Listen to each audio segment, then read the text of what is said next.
Tem seu final, né? Estamos chegando ao último dia do Moidu. É com dor no coração que eu digo isso, né? Por mim a gente ficava mais alguns dias aqui reunidos. Hã? Combinamos. Mas ainda temos mais um último gazinho para dar. Tá? O Bruno e o Fernando prepararam uma palestra especial para vocês aqui. Tá? Nós tivemos a ideia quando a gente convidou os guris para fazer. A gente teve uma ideia de fugir um pouco do convencional. Tá? Nas duas primeiras edições do Moidu, quando a gente fez, tivemos oficina de obtenção de fogo. Né? Quando tivemos no Gucur lá também, participamos de oficinas de obtenção de fogo. E para esse ano do Moidu a gente pensou em fazer algo diferente. Né? É bacana o pessoal aprender a obter a brasa ali, seja por qualquer um dos métodos primitivos ou contemporâneos. Mas a gente queria promover algo a mais. Tá, eu peguei a brasa, eu fiz a chama ali na isca, tá, mas e agora? Muitas vezes, dependendo de onde o camarada está inserido, é muito mais difícil ele conseguir manter o fogo do que propriamente conseguir a brasa. Ainda mais quando chove em cima dos gravetos da oficina. Então a nossa proposta foi, né, fazer uma oficina, uma palestra que conta da descoberta das fogueiras, da descoberta do fogo, na verdade, as fogueiras. Tá? Então a gente está trazendo o Fernando, que é professor de História, chefe escoteiro, Lis de Ouro, né? Então tem uma bagagem, um conhecimento, vai falar com propriedade. Temos o Bruno aqui, praticante de bushcraft, se dedica ao estudo, né, dos métodos, estudo das fogueiras, das práticas. Então vou deixar com eles agora aqui para tocar o barco. Fernando, obrigado. Obrigado por aceitar o convite. Bruno, mais uma vez, obrigado. Tá? Toca o barco aí com vocês. Só esqueceu de mencionar o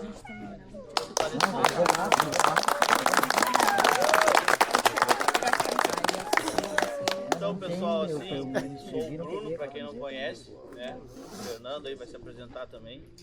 E a gente resolveu fazer uma proposta um pouco diferente, né, das outras duas edições que a gente fez no Moidu.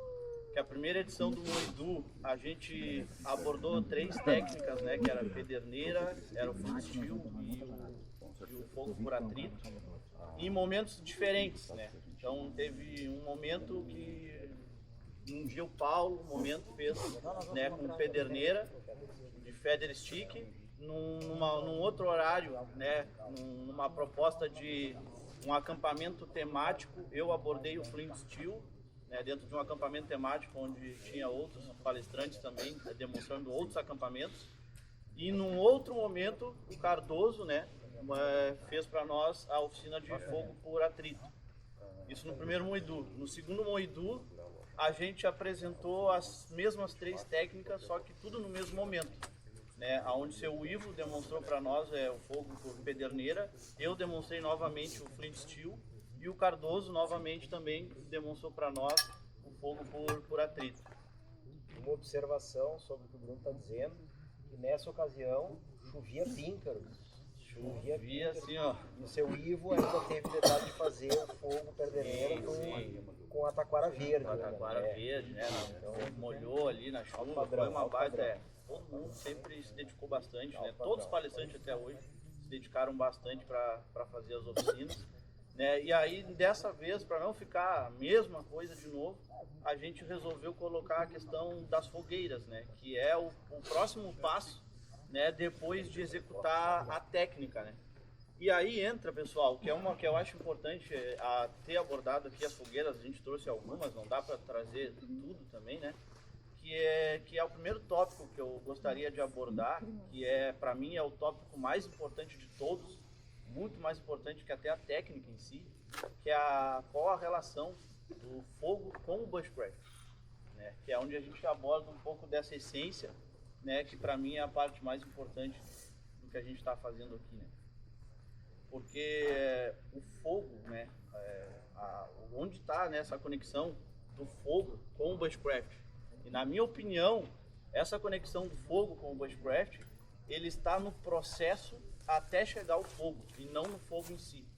Né? Porque fogo existe há milhares de anos, muita gente faz fogo, só que cada pessoa faz fogo por algum propósito. Entendeu? E não significa que eu estou fazendo uma fogueira, um fogo, aquilo seja bushcraft. Né? Então, para mim, o processo que leva até a fogueira, que é o que caracteriza o bushcraft, né, que é aquilo que a gente, para que eu estou fazendo esse fogo, essa fogueira, para que eu estou estudando. E esse processo, que é onde eu caracterizo o bushcraft, é o processo do estudo, conhecimento sobre a natureza, né? Então, quando a gente sai da cidade, né, sai da correria da cidade e procura ter essa conexão com a natureza, se reconectar com a natureza, né, e buscar esses conhecimentos, né, que, como o Humberto falou na oficina dele, que a gente acabou perdendo muito por conta do excesso da tecnologia que nós temos hoje, né, e a falta de tempo na cidade. Então a gente vem para o mato, estuda, contempla a natureza. Não é só contemplação, não é só técnica, não é só conhecimento, é a junção de tudo isso, né, que é esse contexto inteiro, na minha opinião, que vai caracterizar o bushcraft. Então, muitas vezes o cara, pô, mas se eu não estiver fazendo fogo por atrito, eu estou praticando bushcraft, entendeu? Dependendo do contexto, sim, porque dos mais experientes que tem aqui, qual de vocês foram primeira vez para o mato fazendo fogo por atrito?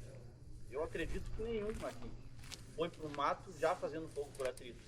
Então, se tu vai com um isqueiro, com uma pederneira, mas tu só juntou os galhos ali e fez uma queima, tu já está reparando, cara, o eucalipto, eu estou notando que dá mais caloria que o pinus. Isso é uma informação da natureza. Isso é um conhecimento. Isso é o bushcraft, né? Tu ter essa noção, né, dos recursos naturais que tu pode usar ao teu favor, né, para favorecer a tua vivência dentro daquilo que tu quer. Ah, eu quero mais caloria. Não, eu não quero caloria, eu quero chama. Entendeu? Não, eu quero só uma brasinha. Então tu vai estudar aquelas madeiras para ver qual é a melhor, qual as melhores iscas. Então mesmo que tu usou um isqueiro, que tu usou álcool, isso também é bushcraft, porque tu já, naquele passo ali, tu já estás estudando a natureza. Então é esse feeling, né, que eu vejo assim, dessa conexão do fogo com o bushcraft, né? E falando da questão da filosofia do bushcraft, como eu gosto muito de abordar, que para mim é sempre a parte mais importante, e quando é em relação a pessoas também, tu vê que as pessoas que começam a se inserir, mesmo crianças, começam a ter esse feeling. Agora de manhã, vou pegar um exemplo para vocês terem uma noção. Agora de manhã, eu fui catar um pedaço de galho para mostrar para vocês mais à frente ali, mas eu vou acabar falando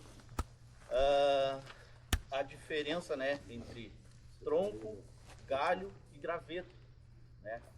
E aí eu vinha carregando esses dois galhos aqui, tá? Esse e esse aqui. E a minha sobrinha, Sofia, pegou, posso te ajudar?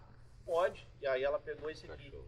E aí ela perguntou qual era a diferença aqui. E aí eu peguei e falei, olha, aqui é um galho e aqui são gravetos. E aí tem os troncos, são mais grossos. Aí ela olhou pra mim e disse assim, pô, legal, então é como se fosse o tronco, o galho e os gravetos são os dedos. Olha o feeling que uma criança tem.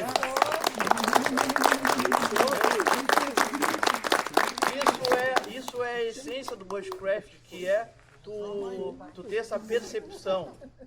Tu ter essa percepção, né? Então, às vezes, tu está olhando, mas tu não está enxergando. E a observação é muito mais além do que tu estás enxergando, né?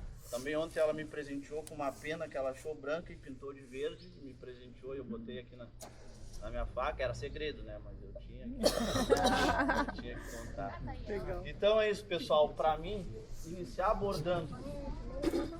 abordando essa filosofia do bushcraft, esse entendimento, né, do contexto. O bushcraft é um contexto, ele não é uma coisa só, né? E falar dessa relação do fogo com o bushcraft, para mim, se fosse só isso, a oficina já teria valido a pena, porque para mim isso é o topo da pirâmide, e o resto vem depois.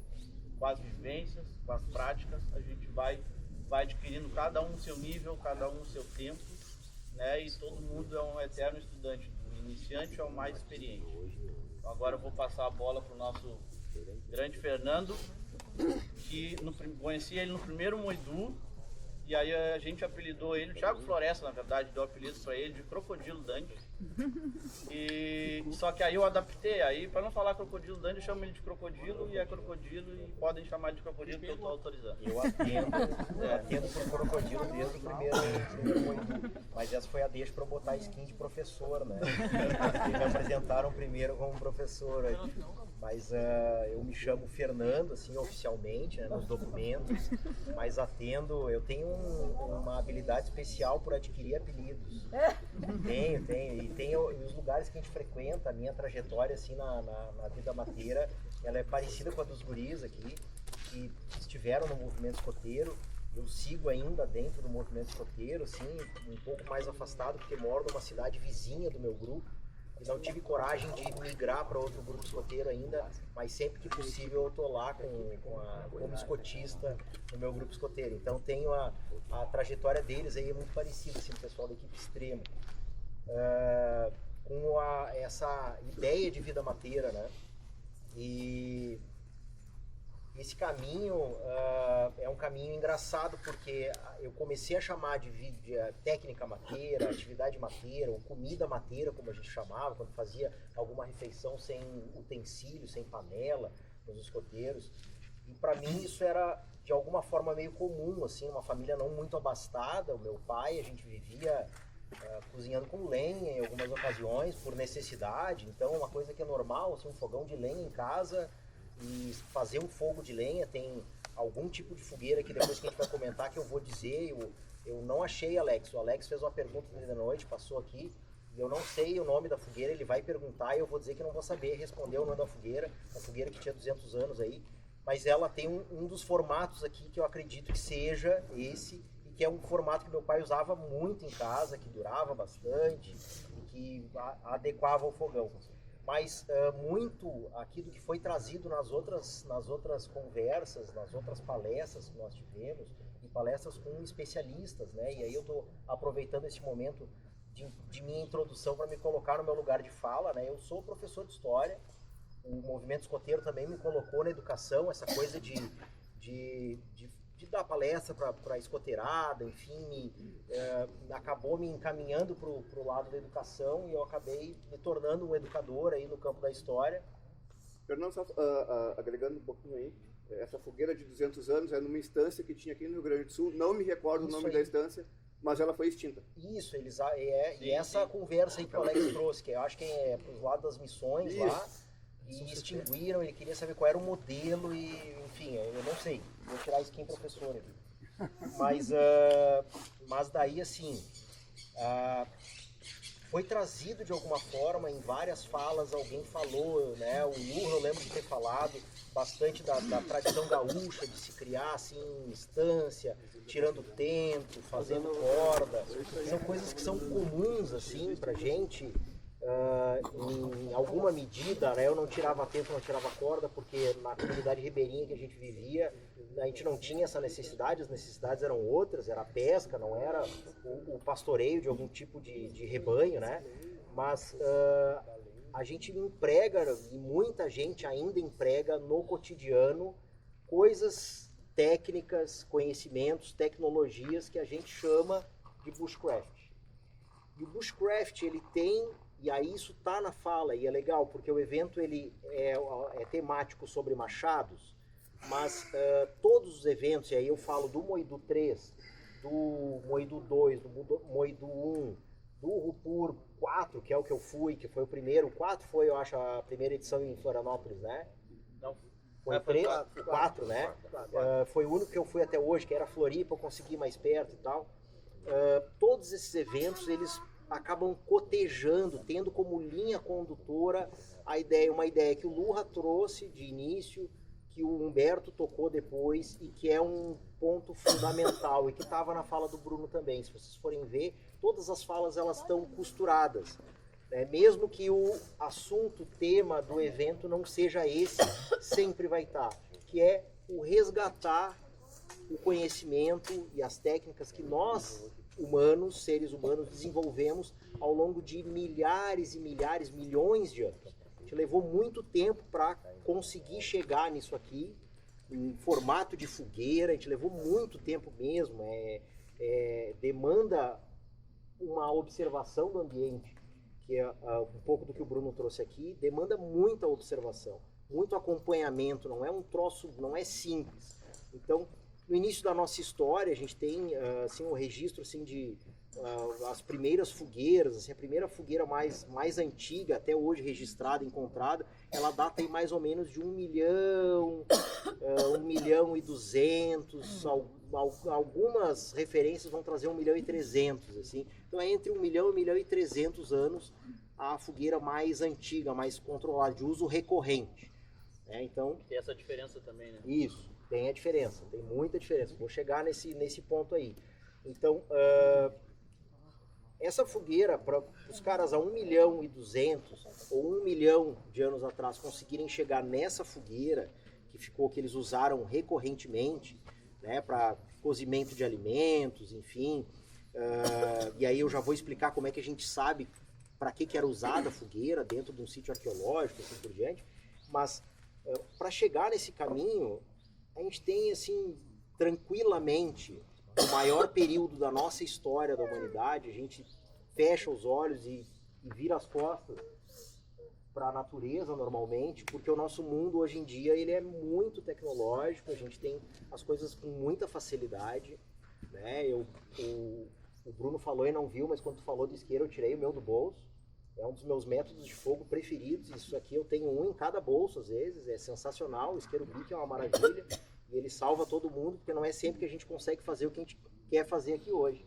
Então o isqueiro Bic a gente sempre tem que ter no kit, né? A gente sempre tem um em todos os kits. Mas isso aqui distancia o que daquilo que está na mesa ali, a gente muito.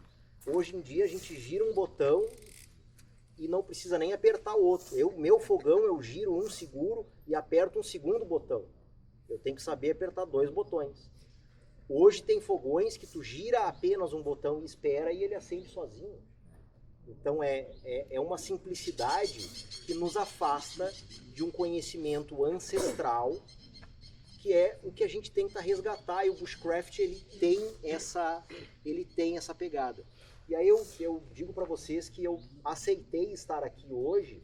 Eu não sou instrutor de fogo, a gente tem aqui me assistindo. Isso me dá um certo nervoso, inclusive, assim, mas a gente tem aqui me assistindo pessoas que eu tenho como referência. Eu vejo vídeo dos caras para reproduzir a técnica. Eu fui a eventos para ver eles fazerem a técnica e conseguir reproduzir. Eu conversei com eles, e aí é o melhor desses momentos que nós temos aqui, que o Moedu proporciona. E aí eu rasgo uma seda aqui para a organização do evento. É a 3ª edição, a gente tem que ter muitas mais, porque é uma oportunidade ímpar para que pessoas que não são do Bushcraft tenham contato. É um momento que a gente tem de conhecer. E o legal isso é que hoje existe no Brasil vários eventos espalhados, Perfeito. Né, que a gente pega um povo mais daqui, né, tem o curso Santa Catarina, né, mais no norte de outros. Então é legal isso, né? Porque como tem vários eventos espalhados, é mais fácil de cativar mais pessoas. Exatamente. Ainda. E eu enxergo no Bushcraft, porque diferente do movimento escoteiro ou dos desbravadores que o D'Ambrosio falou, tá ali o Fabrício também, né? Mas diferente desses movimentos, que são movimentos organizados, que tu tem de ter, né? Tu vai ter de te enquadrar, de te encaixar em algum tipo de dogma ou de doutrina. O Bushcraft ele não tem dogma, não tem doutrina. O único dogma é esse, é o de buscar o conhecimento ancestral, conhecer o que nós, seres humanos, fizemos enquanto, né, a maravilha do potencial que nós temos e do que nós realizamos, né? Então, assim, a tecnologia, e aí o termo tecnologia, ele vem do grego e ele, assim, de separar sufixo e prefixo, a gente vai separar como técnica, e, né, tecno, e logos, técnico, né, que é uma técnica manual, algo que eu faço manualmente, e logos, conhecimento. Tecnologia é a junção de técnica, do uso de uma técnica com um conhecimento que eu tenho. Eu sei que se eu pegar uma broca de determinada madeira, uma prancha de outra determinada madeira, com um determinado vinco com um pré-furo, né? Depois um vinco na lateral, eu vou conseguir coletar uma brasa. Isso é um conhecimento associado a uma técnica. Isso é tecnologia. Então a gente trata como tecnologia a câmera que o Sami posicionou aqui, essa coisa tecnológica 360. Por tecnologia a gente trata o que a gente vê no nosso cotidiano, mas tecnologia é tudo. O fogo é uma tecnologia. Por quê? O fogo ele existe naturalmente, ele existe de forma espontânea, existem queimadas naturais, a gente vê todos os anos, com mais frequência, infelizmente. A palestra do Thiago Floresta foi muito elucidativa nesse sentido.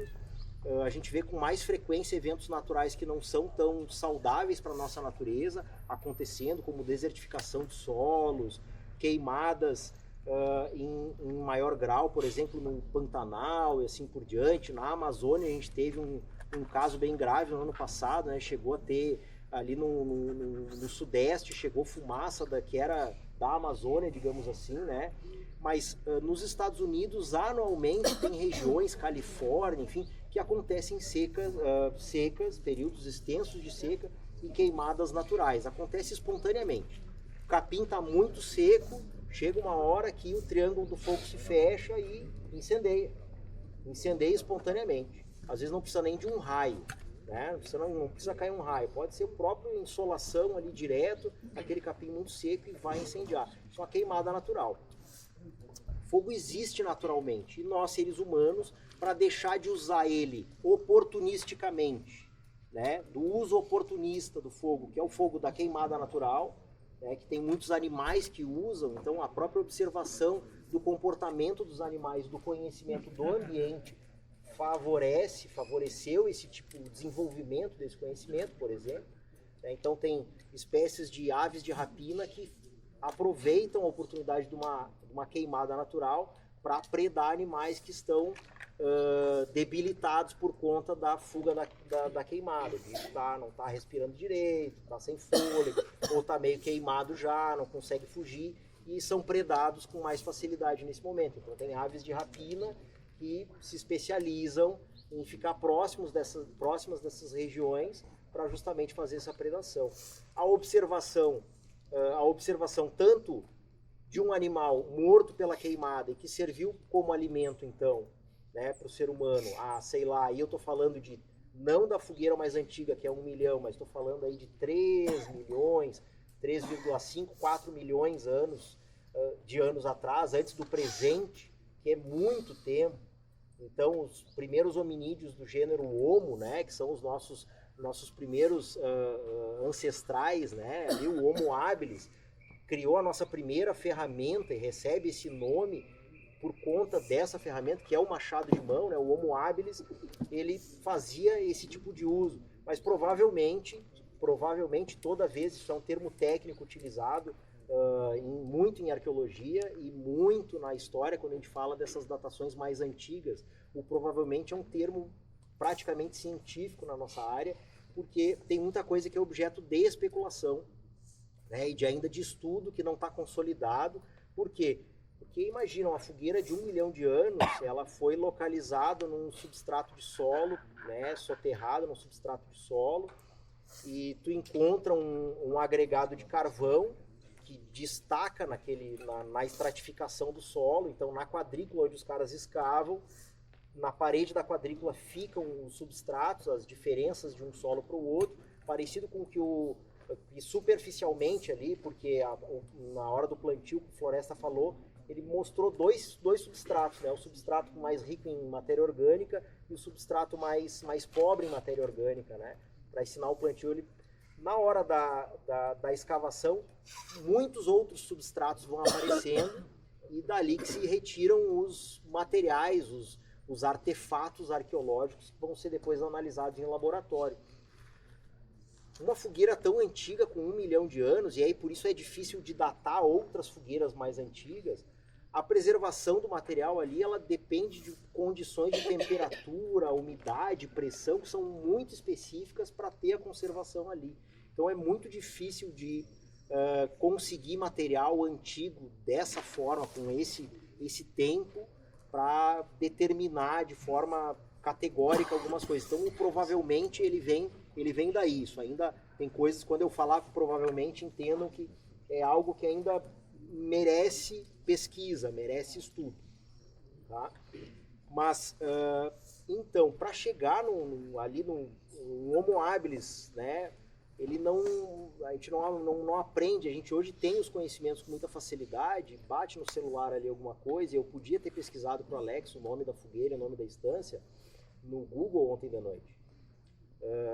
Mas eu não pesquisei, eu simplesmente não pesquisei. E hoje é muito simples, o conhecimento, e que talvez não seja conhecimento, talvez seja informação, né? Porque tem diferença também de informação para conhecimento, aquilo que a gente transforma de fato em conhecimento, né?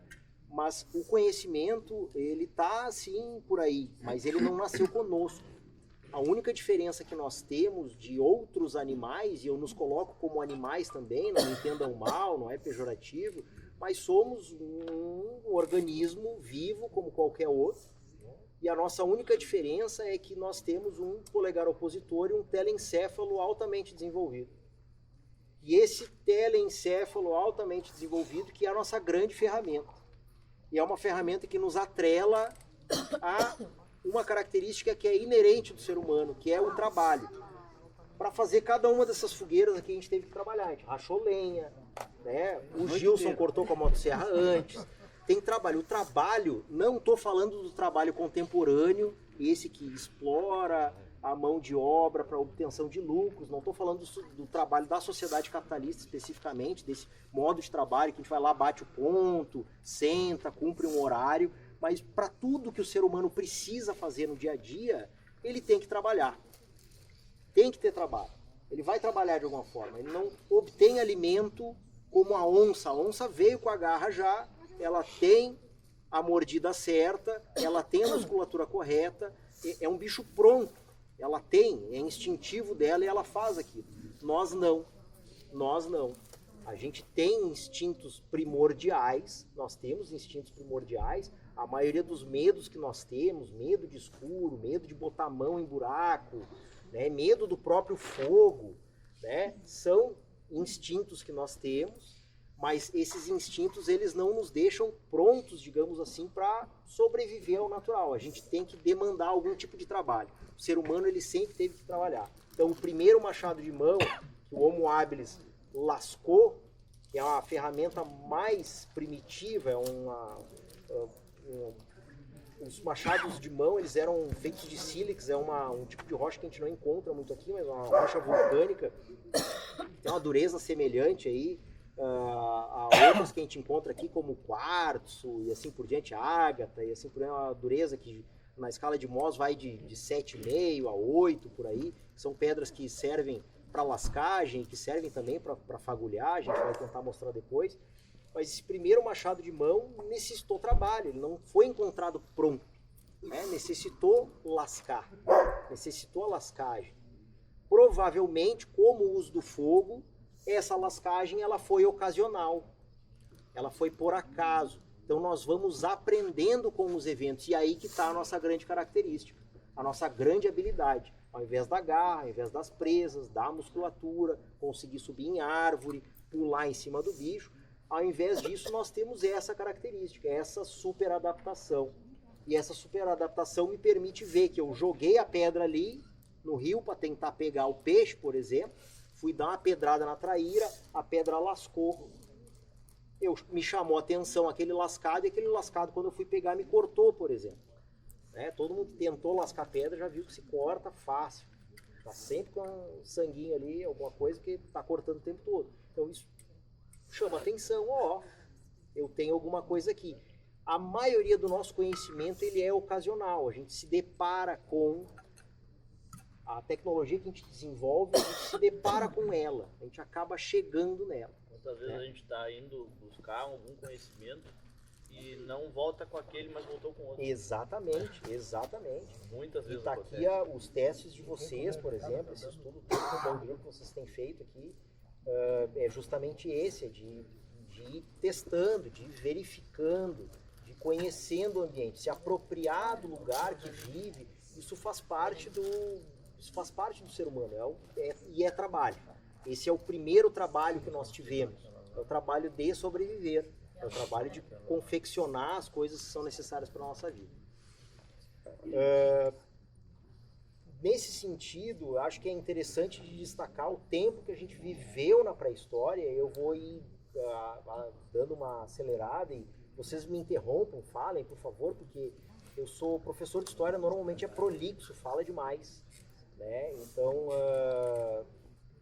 talvez vocês tenham que fazer o que fizeram com Floresta, se não me derem os cortes. Então, falem, deem uma interferida aqui, desculpa a piada aí, Floresta, mas deem uma interferida, perguntem, comentem. Se tem alguém com formação também em história, eu sei que a minha esposa está ali também, tem formação em história, quiser intervir, quiser comentar, se tiver um arqueólogo, outro historiador, tem alguma informação a mais, traz, porque sempre enriquece.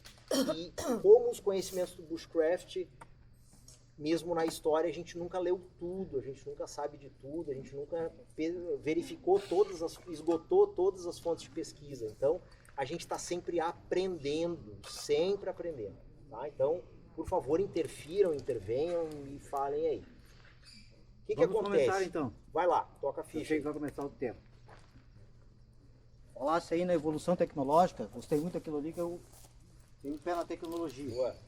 Descobri isso aqui o ano passado, vi por acaso. Ah, que legal, Evolução hein? tecnológica. Pega o teu lá, por favor. Ele é diferente, hein? Ó, esse aqui tu queima os dedos, esse aqui tu liga, ó. E vai lá e faz o foguinho. Usei muito isso aqui na minha casa, usei aqui. Entendeu? Comprei por acaso, vi numa loja, cara, vou experimentar. Usei na minha casa, usei lá. Evolução tecnológica, o lance do fogão. O cara tem um bique que não queima mais nem o dedo. Então, olha aí, ó, é evolução, é muito Tô bom, entendendo? pessoal. Essa é a lógica do negócio. Usei na minha casa lá, faço fogo na minha casa. Cada dia facilita mais. Eu não sei quem falou, se foi o Lu, se foi o Humberto. Eu acho que foi o Humberto que falou que tu hoje pega o celular, em alguns minutos tu pede uma comida, tu pede há uns anos atrás, comer uma comida japonesa era uma coisa difícil, eram alguns lugares que serviam e tal. Hoje em dia tu abre o celular e chama a que tu quer, é uma coisa de louco, assim, come... eu tô a fim de comer comida tailandesa hoje. Aí tu vai lá e pede comida tailandesa no celular e come comida tailandesa. É que se tô a fim de- perdeu, na verdade, perdeu a necessidade, né? Porque tudo que foi desenvolvido pelo humano foi desenvolvido através das necessidades. Exatamente. Então, tipo assim, o cara tinha necessidade de se aquecer com fogo, o cara tinha necessidade de ter utensílios para cozinhar. Então, tudo que o ser humano desenvolveu foi através da necessidade. Né? Então, e o que o excesso, a tecnologia ela é importante, né? Mas o que o excesso da tecnologia nos tirou? A necessidade. Exatamente. Então, por exemplo, tu chega em casa, hoje tem casas que tu fala, Alexa, abre as cortinas, liga não sei o que, o rádio e tal. Então tu perdeu a necessidade de várias coisas. Quanto menos necessidade tu tem, mais burro o cérebro fica, porque menos ele precisa trabalhar. Entendeu? Mas Então, não entendam também, daqui um pouco pode parecer que o cara ali é contra a tecnologia, não muito antes, pelo contrário, né? As tecnologias elas trazem muito conforto, muita facilidade para o nosso dia a dia, para o nosso cotidiano, isso é muito bom. Muita tecnologia muito útil para a gente e que promove muito conforto para a gente. Então, a questão a gente perde a necessidade e a falta da necessidade nos distancia desse conhecimento ancestral, né? Que a gente tenta buscar aqui. Mas eu não sou um pregador também de que a gente tenha que viver na necessidade, porque eu não quero voltar lá para minha casa que não tinha gás e eu tinha que cozinhar na lenha, ou que eu tinha que ir na beira do rio pescar traíra para jantar, porque eu não é esse tipo de necessidade, não é necessário para ninguém precisa viver dessa forma, né? é o excesso. E o desenvolvimento, ele deveria de alguma forma servir justamente para isso, para que as pessoas, né, todas as pessoas tivessem acesso às condições que são necessárias para viver com conforto, com saúde, com segurança, né? Mas aí, para encerrar, ou ir encerrando esse papo de pré-história, é interessante de ver o tempo que a pré-história tem em relação ao tempo que a vida moderna, com a qual nós conhecemos, tem, tá? A maioria das literaturas e o Google, ele vai dizer que o fim da pré-história é com a invenção da escrita. E eu não gosto muito desse marco temporal para o fim da pré-história, tá? Isso é um posicionamento meu enquanto acadêmico do campo. Eu prefiro a domesticação das plantas né, e o início da agricultura como um marco principal para o final da pré-história, porque ele é um marco um pouco mais democrático, digamos assim. A escrita, ela é restrita a alguns povoados, algumas civilizações que se desenvolveram. Até o termo civilização é ruim de usar, não foi o que me veio agora. Mas ele é restrito a algumas sociedades que desenvolveram escrita. Mas tem sociedades que são tão desenvolvidas quanto, né, a civilização suméria, por exemplo, os mesopotâmicos, que fizeram o primeiro código escrito. Tem civilizações aqui na América do Sul tão desenvolvidas quanto eles lá. Tá? Com matemática, com astronomia, com, enfim, estou falando aqui de incas, estou falando de maias, estou falando de astecas, mas a gente tem sociedades que são extremamente desenvolvidas e que não escreviam, que não tinham um registro escrito do que faziam, tá? E então, diferenciar as sociedades por aquelas que escrevem, já estão na história, não são mais pré-históricas, para aquelas que não escrevem, que ainda são pré-históricas, a gente bota uma linha que a gente separa. Então, essas 3 principais sociedades americanas, são sociedades altamente desenvolvidas, com metalurgia, com agricultura desenvolvidíssima. A gente tem ciclos econômicos associados à mandioca aqui na América do Sul, a batata também aqui na Cordilheira dos Andes com os Incas. Todas as sociedades envolvidas aqui nos biomas que o Floresta apresentou ontem, basicamente viviam de aipim, mandioca e de inúmeras variedades, 18, 20, eu já ouvi falar em 27 espécies de aipim diferentes, né? Que hoje a gente perdeu, né? O milho também muito comum na América Central e América do Norte. Então, são culturas, sociedades extremamente desenvolvidas. Então, a agricultura, no meu ponto de vista, academicamente falando, ela é um marco muito adequado para a gente definir o fim da pré-história. É o salto, digamos assim, diferencial do fim da pré-história para o início da história. Tá? Ela diferencia realmente de quem ainda está no princípio ali, dominando aquelas técnicas, aqueles conhecimentos, para quem já maneja a floresta, para quem já maneja a natureza, o seu entorno de forma mais hábil, né? Então o cara que está usando oportunisticamente lá na pré-história, no Paleolítico, no início, falei do Homo habilis, o próprio Homo erectus, essa caverna na África do Sul com a fogueira mais antiga, é uma caverna onde viveram os nossos antepassados que a gente conhece como o Homo erectus, tá? É o primeiro que já vivia de forma mais ereta, andava de forma mais bípede, tá? Por isso o Homo erectus. Tá? E esses caras, de forma oportunística à forma desenvolvida, até a agricultura é um grau de conhecimento do ambiente, de manejo que é muito extenso, muito profundo. Tá? O que ocorre? O fogo, então, para a gente vir para o tema da palestra, 2 horas depois ele vem para o tema da palestra. Né? Mas para a gente vir para o tema da palestra, o fogo, ele é usado dessa forma, de forma oportunística. Caiu um raio, choveu às 4 horas da manhã e eu fiquei vendo que chuva que era, porque todo mundo viu a minha barraca ali, não é uma barraca, é um abrigo de poncho. Acampei embaixo do poncho, porque eu esqueci a tarpe. Por sorte, eu sempre tenho o poncho na mochila. Estendi o poncho em cima da minha cama ali e dormi todos os dias com todo mundo agorando, dizendo que não ia dar certo, que ia passar frio, que eu ia isso, que eu ia aquilo, que eu ia me molhar, que ia condensar, que o cobertor vai molhar, não sei o que, e eu passei bem. Mas aí eu pensei, não, ó, deu certo, agoraram direitinho, choveu às 4 da manhã. Sorte que foi só um nevoeiro, eu dei uma baixadinha numa aba ali, ficou meio canadense e eu dormi bem. Tá, dormi legal, sobrevivi, tá bem quentinho. Ia dizer que não. Exatamente, né? O cara vai entregar que não, que passou frio, que bateu o dente. Mas dormi bem mesmo, dormi bem. Parte da noite, inclusive, só com cobertor, sem saco de dormir. Mas o uso oportunístico, ele acontecia dessa forma. Choveu e eu acordei ali com aquela chuva, devo ter sido um dos poucos que acordou, por estar com menos estrutura mesmo, vi que choveu, percebi, né? Senti o chuvisco no meu nariz. Cai um raio, derruba uma árvore e se criou uma fogueira natural. Esse é o fogo natural.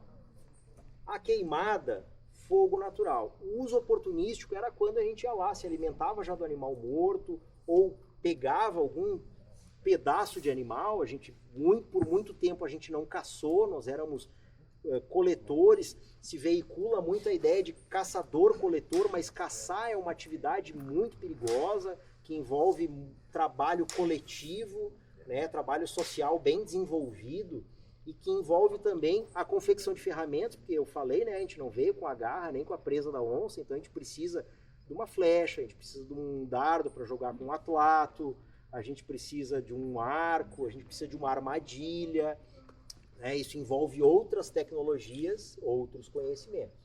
Mas, então, a própria alimentação ela é oportunística, então um resto de caça ele é alimento para o ser humano. Então o Homo habilis, ele não caçava, ele saía do seu lugar de segurança, distante do predador, e ia até, com o machado de mão, até uma caça de algum predador, um leão, um tigre dente de sabre, a minha onça aí no exemplo, e roubava um pedaço quando podia, torcendo para não ser morto, porque é a comida de outro, né? Cachorro rosna, imagina uma onça, e torcendo para não ser morto, foge com aquele pedaço de carne, o que conseguisse, couro, o que desse, tudo é alimento, tá? Ossos, por exemplo, há muito tempo, o osso, o fêmur, por exemplo, ele é uma marmita. A marmita do Homo habilis é o osso, porque dentro do osso tem, a gente gosta de botar lá no mocotó, a gente gosta de botar na sopa, a gente cozinha aquele osso buco, a gente vai hoje no açougue e pede, eu quero osso buco. O cara vende serradinha a perna do boi, que a gente aqui no Rio Grande do Sul chama de osso buco, não sei, mas é a perna do boi, e aí tem o osso serrado com o tutano dentro. O tutano é pura caloria. E por estar hermeticamente fechado no osso, aquilo é uma marmita. Tu carrega aquilo. Carne, se tu não cozinha, porque tu uso é oportunístico do fogo, apagou o fogo do raio que caiu de noite, porque seguiu chovendo e não deu mais raio. Eu não tô num lugar que tem queimado. Eu não vou conseguir cozinhar aquele meu pedaço de carne. Ó, tem um fogo lá, vou lá cozinhar. Opa, apagou, seguiu chovendo. O que eu faço? Eu como cru mesmo. Eu como do jeito que tá. O tutano, ele é um pouco melhor para comer. Então, a maior parte da fonte de proteína do ser humano, em boa parte da pré-história, era resto de caça de outros animais e muito tutano, pouca carne. Carne é difícil de digerir, às vezes já está em estado de putrefação muito avançado, a ossada do bicho não, e aí tu consegue extrair o alimento dali. Tá? Um alimento de fácil digestão também, por ser muito gorduroso, ele digere melhor que a fibra da carne, então é legal. O uso oportunístico é esse, a gente usa quando tem. Então quando a natureza me deu, a natureza me deu, que bênção, caiu o raio, eu tenho fogo, eu vou lá e uso.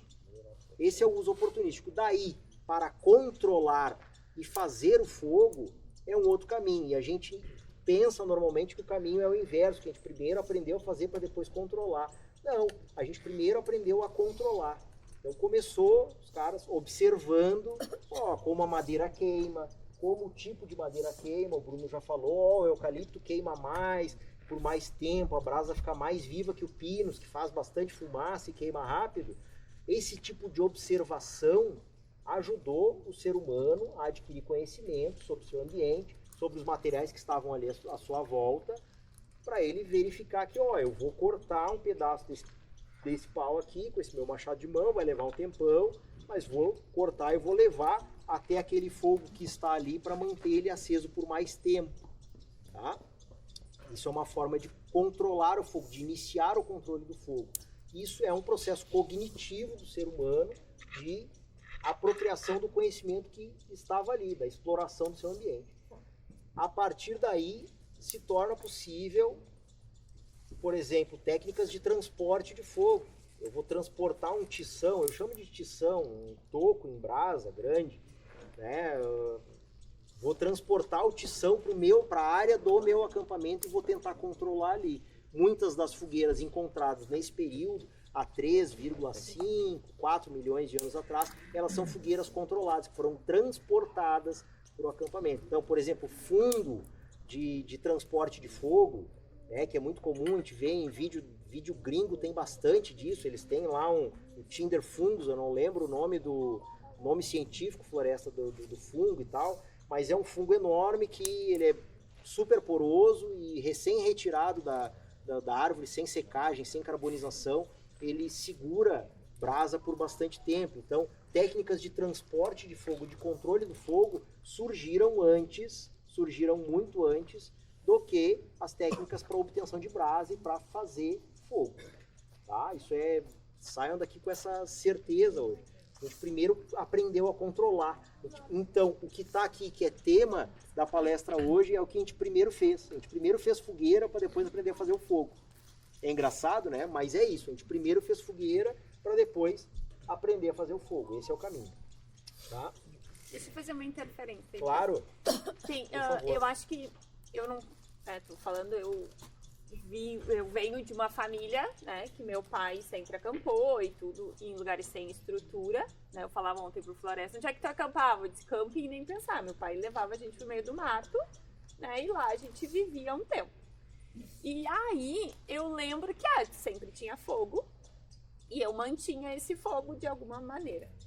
E aí eu casei com o Fernando e a gente ia para lugares e aí eu via ele fazer fogo e eu mantinha ali o fogo, né? Ia botando a madeira. E aí chegou no Rupur, ano passado, ano retrasado. Retrasado, 23. A Emília tinha 13 anos. Aí nós fomos pro Rupur. E começou a escurecer, o Fernando tava nas oficinas lá. E eu, olhando a Emília deitada na rede, começou a vir mosquito, começou a entardecer. E eu disse, e o fogo, né? Cadê o Fernando? Cadê o fogo? E aí, tava todo mundo envolvido nas palestras, e eu com a Emília dormindo, e eu fiquei muito brava. E eu disse, como que eu não sei fazer um fogo? Todo mundo tem que saber fazer fogo, né? Pensando, eu professora de história, dando aula de história, eu falava, nossa, os seres humanos na pré-história. E aí eu olhei e tinha um saco de lenha. Só que o saco de lenha vem com a lenha daquele tamanho. E eu pensei, eu não vou conseguir fazer fogo com isso. Como é que eu vou fazer fogo? E aí começou a me dar aquela angústia, né? De como que eu, com 30 e tantos anos, com uma filha de 3 anos sendo atacada por mosquito, eu não sei fazer fogo. E aí eu fiquei... E aí quando o Fernando chegou, eu tava furiosa. Pistola mesmo. Pistola.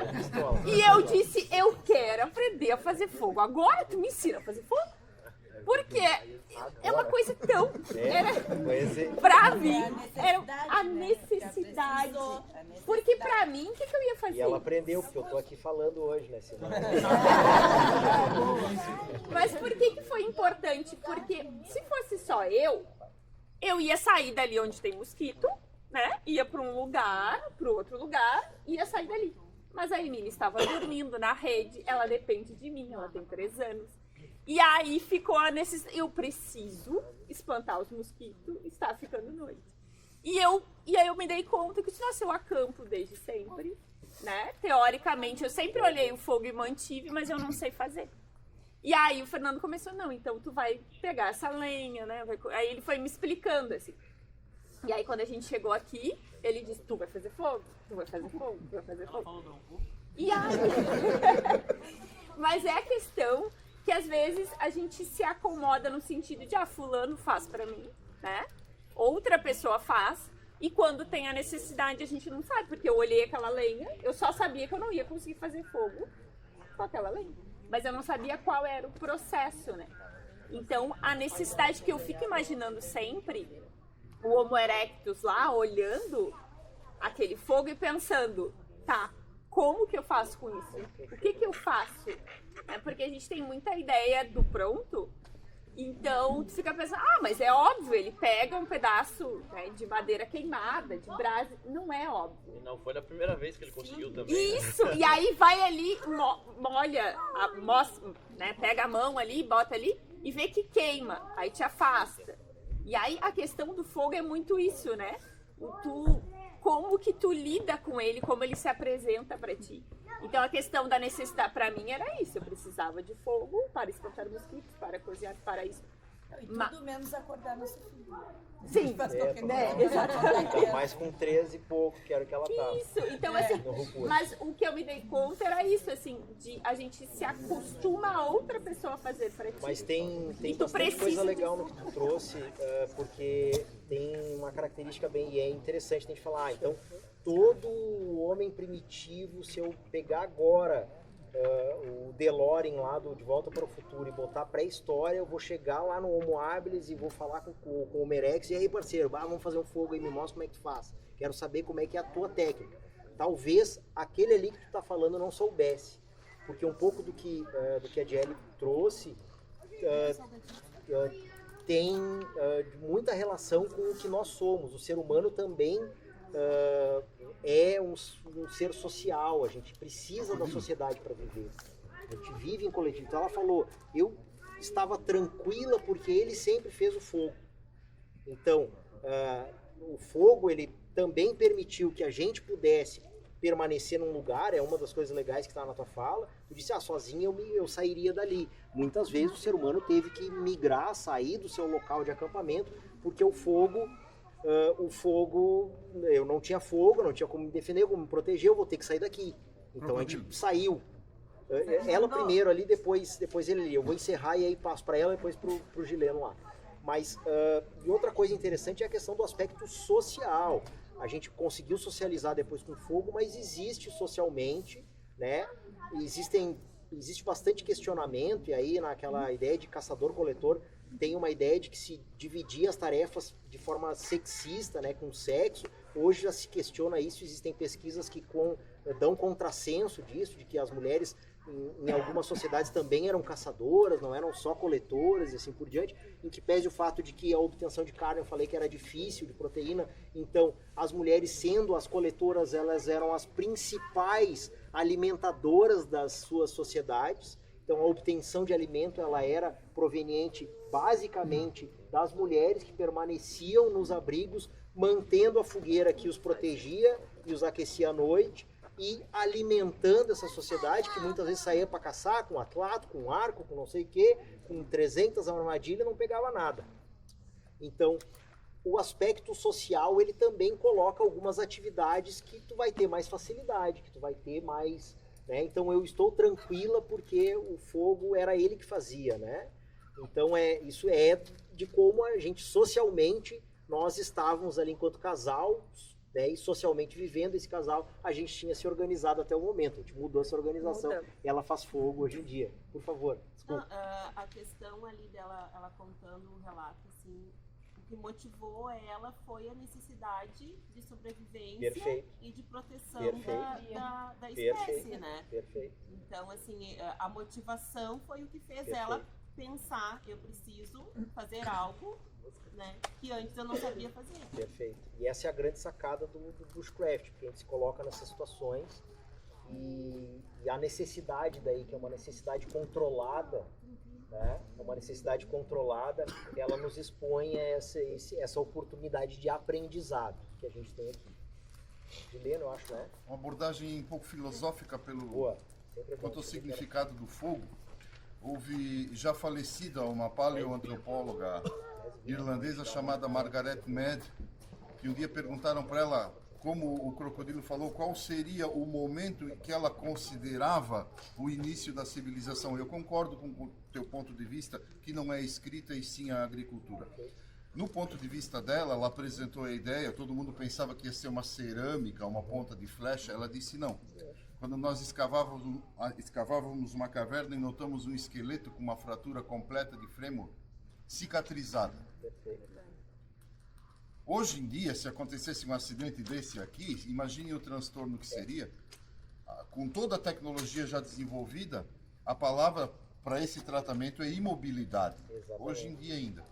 E o que nos permitiu manter a posição para proporcionar a imobilidade àquela pessoa que estava enferma. Então, sim, um sentimento altruísta, um sentimento elevado de cuidar do próximo, quando o ser humano já não era tão animal assim, ele já era um pouco mais ser humano, de cuidar do meu ente querido, né? Esse sentimento realmente é um sinal de evolução, moralmente falando. Porém, tecnologicamente falando, o que proporcionou o exercício desse sentimento superior foi a habilidade de dominar o fogo. Porque antes a gente dormia numa caverna, num galho de árvore, mas sem o fogo o bicho entrava lá e tocava o rebu. Certo? A partir do momento que nós conseguimos transportar o fogo para a boca da caverna, nós conseguimos manter aquela posição. E isso foi aí que o homem conseguiu deixar de ser nômade e se tornar sedentário e praticar a agricultura. Então, eu acho que o fogo, ele é o elemento tecnológico, eu abordo por esse ponto de vista, que nos permitiu iniciar a civilização. Para encerrar, não ser prolixo, me digam um objeto que nós utilizamos hoje em dia, da roupa, as ferramentas, a tecnologia, que o fogo não está envolvido no processo. É verdade. Não tem. Essa reflexão legal, né? Obrigado. Perfeito.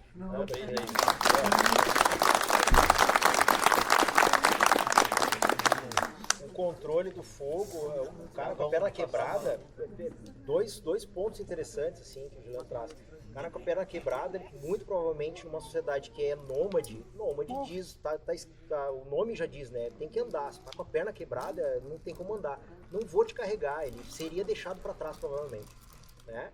No caso do animal que expulsa da caverna, ele seria a janta, porque todo mundo ia dar no pé e ele ia ficar lá, né? Então, o fogo ele permitiu que a sociedade que ali estava se constituindo a partir do fogo, ela pudesse cuidar daquele indivíduo, para que ele cicatrizasse o fêmur. Então o fogo na porta da caverna fez com que a gente até dormisse mais, porque a gente sempre dormia com o olho aberto. E dormindo melhor a gente passou a sonhar, não é verdade? Porque a gente só sonha nos estágios avançados do sonho, do sono. Até isso o fogo possibilita. Não, para representar tudo isso, não sei se você já assistiu A Guerra do Fogo. Sim, perfeito, A clássico. Guerra do Fogo é exatamente É essa um clássico, história é um clássico. Show. O link está postado no grupo do Moidu, inclusive. Legal.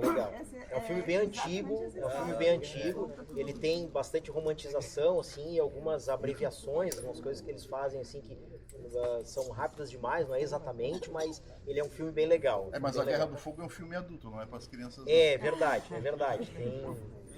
Tem cenas 18 mais ali que não dá. Vamos. O que acontece, tá? Nesse sentido, aí, sei lá, 4, 5 milhões de pré-história para a agricultura que a gente fala. Agricultura eu estava falando de 3, 4 milhões de anos atrás, e a agricultura eu estou falando de 3.500, alguns casos, 9 mil anos atrás. 9 mil anos para 3 milhões, 9 mil anos é uma fração muito pequena de todo o tempo que a gente viveu para desenvolver todas as tecnologias e acumular todos os conhecimentos que nós, enquanto humanidade, acumulamos para chegar na agricultura, para chegar a cuidar do enfermo com a perna quebrada. Então, esse resgate aqui, ele vem daí, da gente tentar resgatar esse conhecimento. O fogo primitivo, tá? As primeiras formas de obtenção de fogo, isso é bem controverso no campo acadêmico, esse tipo de discussão, porque no sítio arqueológico tu encontra o que sobra da fogueira, que é o carvão, né? Tu vai encontrar o que sobra da fogueira, o carvão tem bastante o exemplo aqui da fogueira que a gente montou, essa invertida aqui, tô dando spoiler já, mas fica o carvão e o que tu deixou ali. Então, se tu comeu, por exemplo, é muito comum o pessoal largar o osso da costela ali no fogo, eu detesto, dá um cheirão desgraçado, mas o pessoal faz. Então, o que sobrou em volta, eu estava comendo aqui o osso, larguei a concha do gastrópode que eu me alimentei, que eu assei na fogueira, no carvão, enfim, algum alimento que eu coletei. Os alimentos de origem vegetal, eles deterioram, não sobra nada, né? Então, no sítio arqueológico eu vou encontrar o quê? O lascamento que foi feito, o carvão e os restos animais, na maioria das vezes. Então, ossos de aves, ossos de mamíferos e assim por diante. Isso vai permitir a gente depreender algumas coisas. Tem um campo da arqueologia que se chama antracologia, que é os caras que investigam o carvão especificamente. Então, a antracologia estuda o carvão, a origem do carvão, que madeira era, qual o grau e o tipo de queima que tinha naquela madeira, que temperaturas que atingiam. Tem estudos com tecnologia fotossensível que consegue hoje em dia determinar até a temperatura de queima daquela fogueira que foi encontrada, que é super interessante. Mas como aquela fogueira foi de fato feita é muito difícil de saber, porque o arco e a broca do indivíduo não sobraram, ele não está lá, entendeu? Deteriorou, vieram camadas e camadas de substrato ao longo dos milhares de anos, soterraram aquilo e a embaúba lá do Homo erectus apodreceu, virou matéria orgânica ali, deixou de existir, né? O lascamento, talvez, né? E aí tá a hipótese mais provável para o primeiro método de fogo. A gente chama de fogo primitivo, e hoje a gente vai trazer aqui como fogo primitivo o que o Bruno vai entrar já em seguida, que é o fogo por atrito. Mas uma das primeiras e a principal forma de obtenção de fogo é algo aproximado do flint and steel, que a gente chama de flint and steel, que seria o fogo com pedra e aço, né? E um dos kits, já foi falado, esse sujeito é muito falado no nosso campo, mas um dos kits de fogo mais antigos, plenamente preservados que a gente conhece, ele é parecido, isso aqui é uma aliteração, ele é parecido com o que eu vou apresentar aqui, que seria, vou representar aqui, vou pegar esse jaspe para fingir que é um sílex, tá? Essa aqui é a única peça original, que é igual a do kit de fogo do Odyssey que eu tenho. Porque o fungo, que é o Tinder Fungus, que eles têm lá na Europa, eu não tenho aqui. Eu estou com pata de vaca na mão e estou com um jaspe para representar o sílex. Mas imagina que aqui eu tenho um sílex, aqui eu tenho uma pirita e eu tenho fungo. Isso é o que foi encontrado no kit de fogo do Odyssey. Mais ou menos, inclusive, nessas proporções. Tá? Existe um museu de Tirol, se não me engano é Tirol, da cidade de Tirol, onde está exposta a múmia úmida do Odyssey. Né? O Odyssey ele morreu nos Alpes, né? na fronteira da Áustria com a Itália. Foi morto, na realidade, ele foi flechado, né? Mais de uma vez, inclusive. Então, tem várias hipóteses. Aí tem um filme legal também, veio dica de filme, que é The Iceman. É um filme bem legal, um filme interessante. Ele dá umas viajadas ali em algumas coisas, tem um enredo mais moderno, a disputa por um objeto, que muito provavelmente isso não aconteceria, eles disputariam, sei lá, comida, outras coisas, e não um objeto, assim. Mas o kit de fogo, o cara acabou falecendo, sabe-se lá como, né? Foi flechado, foi uma briga, foi uma disputa por algum bem que eles tinham encontrado, alguma caça, algo, mas as condições de temperatura, pressão, umidade favoreceram que o Odyssey ficasse plenamente preservado. E com os seus equipamentos. A mochila que o Humberto expôs ali é exatamente o feitio de mochila que o Odyssey utilizava.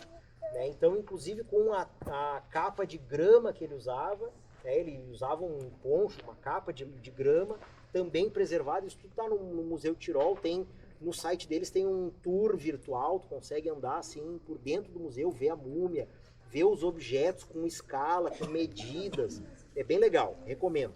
E tem esse mínimo kit de fogo numa bolsinha, num pouchzinho atado de couro, assim, que eu confesso, é claro, eu falei, né, eu não tinha os materiais que ele usou, né, não tinha os materiais que ele usou. Eu vi muito vídeo de gente, gringo daí, com os materiais que o Odyssey tinha, com pirita, com sílex e com o Tinder Fungus, tentando reproduzir o que o Odyssey fez e tendo dificuldades. A maioria fez o que eu fiz.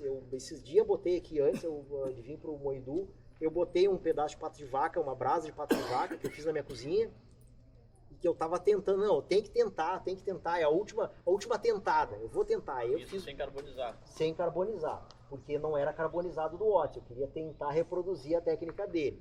E aí eu peguei um tarugão de pata de vaca, descasquei ele todo para ficar só a parte porosa e eu macerei ele bem miudinho, bem como eu tinha visto os caras fazendo, reproduzindo. Cara, não vai. E a minha pirita, ela tinha o dobro do tamanho, porque a pirita, ela faísca, mas ela, ó, viu, saiu uns pedaços. Aqui não dá pra ver, eu tô sentindo o cheiro da faísca. Ela tem um cheiro, assim, de ferro, de minério de ferro, porque ela é muito rica em ferro. Isso aqui é bem comum, vendem em loja esotérica, tudo mais.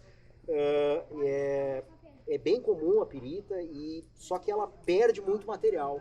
Então eu parei de fazer porque eu estava perdendo material, estava sujando a cozinha toda com um farelo de pirita por tudo, não estava chegando em lugar nenhum. Eu fagulhei com a pederneira mesmo, e ó, tá aí minha brasa de pederneira, mas tá lá na foto que eu botei. Eu botei a pederneira do lado para mostrar que eu não tava roubando.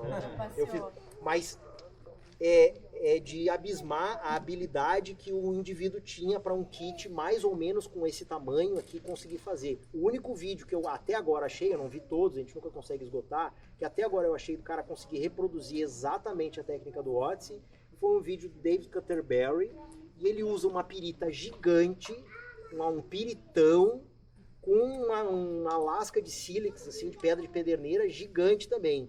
E aí ele é legal porque ele gravou um momento mais escuro, fagulha bastante, é bem legal, tu vê que é viável mesmo como forma de obtenção de brasa, e no Tinder Fungus a brasa fica no próprio, ali no material macerado, preparado que ele fez, né? Mas algo semelhante a isso aqui foi o primeiro kit de fogo e a primeira forma de obtenção de fogo. Por que não o fogo por atrito, professor Fernando? Porque o fogo por atrito, e aí eu acho que talvez seja a tua deixa, Bruno, o fogo por atrito é a seguinte, por que eu vou atritar madeira com madeira? Para fazer um furo, Fernando. Perfeito. Existem algumas técnicas de marcenaria que usam madeira para inserir cavilha. Então tu usa uma broca de madeira mesmo para inserir uma cavilha. Mas isso é uma técnica de marcenaria bem avançada. Tu tem que ter tempo para pensar, para estudar, para chegar nessa técnica, para desenvolver essa tecnologia. Né? Se tu não tem tempo para isso, tá pensando na tua comida, tu não vai desenvolver isso. Tá? Então, a partir do lascamento, do teste de material lascando, se chegou a esse kit do Odyssey aqui. A técnica de bow drill, hand drill, arado de fogo, né? Essas técnicas que envolvem um atrito madeira com madeira, elas provavelmente foram desenvolvidas a posteriori, quando a gente já tinha o fogo controlado, quando a gente já dominava esse tipo de obtenção de fogo, como o Odyssey usava ali no Neolítico, já é final da pré-história, já são comunidades pré-agricultoras. O Odyssey era um pré-agricultor, ele era bem sedentário. Caiu um pedação da pirita aqui agora. Mas, então, depois de dominado esse feitio de fogo aqui, é que se chegou, provavelmente, para fazer alguma outra atividade, e aí, ocasionalmente, se descobriu o fogo por atrito. Eu fui tentar fazer algum trabalho manual com madeira, e atritei madeira com madeira, e aí queimou, fumaciou, gerou brasa. Então, mas é uma etapa posterior. Mas será, professor Fernando, que eles não tentaram furar um dia lá, o cara pegou uma pranchinha e tentou fazer um furo com uma broca de madeira? Muito improvável, porque um pedaço de pedra rústico, bruto, que nem esse aqui que eu tenho na mão, só com a quina dele, vai ser muito mais eficiente para fazer um furo na pedra do que uma broca de madeira. E uma lasca bem apontada, bem lascada, quem sabe, já viu aí Jonathan Santos, eu recomendo, é um dos principais lascadores, ele dá aula inclusive em universidades, em aula de arqueologia experimental, né? Uma broca, uma mini flecha usada como broca, ela é super eficiente para furar madeira. E a gente sabe que o atrito de madeira com pedra, ele gera calor, porque todo atrito gera calor, mas não vai gerar brasa, não vai fazer o fogo que a gente tá esperando. Então, provavelmente, a técnica de fogo por atrito, ela é bem posterior ao flint and steel, assim, mais roots, esse aí do Odyssey, tá? Então, pessoal, aí, como o Fernando estava falando, a questão, né, do fogo por atrito, a gente trouxe algumas madeiras aqui já testadas, né? O Otávio, ele está testando bastante espécies que a gente, da nossa região aqui, né? Espécies diferentes que a gente não tinha testado ainda. E aí ele cedeu algumas pranchas e brocas ali dos testes que ele vem fazendo para a gente poder mostrar para vocês aqui, né? Então aqui, que nós temos aqui, depois com calma, quem quiser vir olhar aqui vai poder ver, né? Então eu separei algumas peças que o Otávio me cedeu aqui. Nós temos Essas aqui são espécies da nossa região aqui, né, que nós conseguimos encontrar na região que nós costumamos acampar, que é a Faia do Norte. Nós temos aqui a aroeira mansa, nós temos aqui a grande uva e nós temos aqui a tamboril, né? São as espécies que nós temos aqui que estão sendo testadas e todas deram brasa, né? Algumas muito mais fáceis ou no mesmo nível que até a embaúba, que é a tradicional, né? Inclusive eu não testei ainda, mas o Otávio me relatou que a Faia do Norte, ele disse que nenhuma madeira que ele testou até hoje foi tão fácil de obtenção de brasa. Não, tamboril. Tamboril? Ah, desculpa. Obrigado por me... Tamboril. Que é tamboril. Confundi. Que ele disse que eu não testei e ele me relatou que nenhuma que ele testou até hoje ela foi tão boa assim, tão rápida, né, para poder gerar uma brasa. E aí nós temos aqui, né, um kit que é a embaúba, né, que não é uma madeira que nós encontramos aqui na região onde nós acampamos, né. A gente já debateu isso nos grupos milhares de vezes, já deu até briga por conta da embaúba ter ou não ter na região que a gente acampa, mas nós não, com o aval do nosso doutor ali, não tem. Não tem, né? Foi tema foi tópico da palestra. Lá, isso aí, olha, deu muita guerra. Mas grande uva tem, né? Grande uva tem. Não, e aroeira eu acho que é uma madeira super legal, porque é um mato, assim, a aroeira cresce. Isso, aqui na nossa região. Aroeira vermelha, aquela que usa o caramelo das árvores na região aqui. E aí aqui nós temos a espécie que é invasora, né, que é o cipreste, né? Cipreste, nós temos aqui também uma madeira que dá. E o Otávio separou aqui para nós, ele testou o cipreste, né, e disse que, cara, não é tão fácil quanto uma embaúba, né, quanto outras madeiras que foram mais fáceis de fazer, mas que ela deu brasa com um pouquinho de mais esforço assim, e ela deu brasa tranquilamente.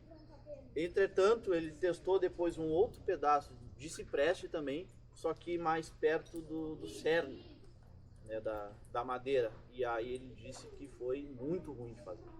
Então, assim, essa madeira aqui, cipreste, dá para fazer? Dá. Mas não significa que qualquer madeira que tu coletou, dessa que tu já testou, ela vai gerar brasa. Depende de vários e vários fatores, né? Então, por exemplo, a gente sabe que a embaúba é uma madeira muito boa. Embaúba grande.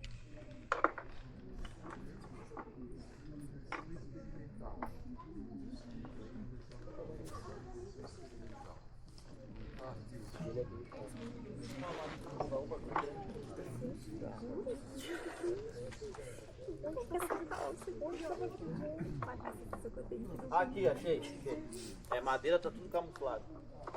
Então, eu tenho uma prancha de embaúba aqui, que eu já tenho um tempo, tá? E aí, o Otávio fez aqui, deu brasa. Eu fiz aqui, deu brasa. Quando eu cheguei nessa parte da madeira, ela já tá muito, muito mais porosa. Vocês podem ver depois que essa madeira já tá passada. Mas mesmo passada, aqui e aqui deu brasa, com extrema facilidade.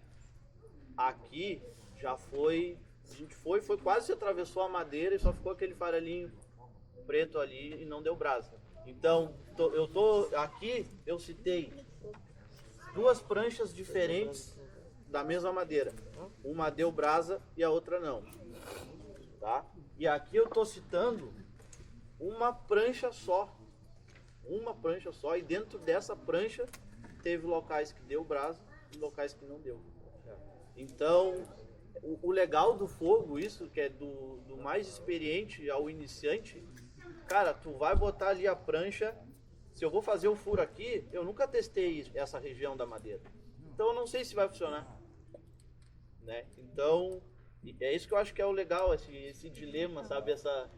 Será que essa prancha dá? Será que não dá? Aí às vezes a prancha tá boa, mas a broca não tá, ou a broca tá ruim, a prancha tá boa, ou é o arco que tá ruim, que não tá...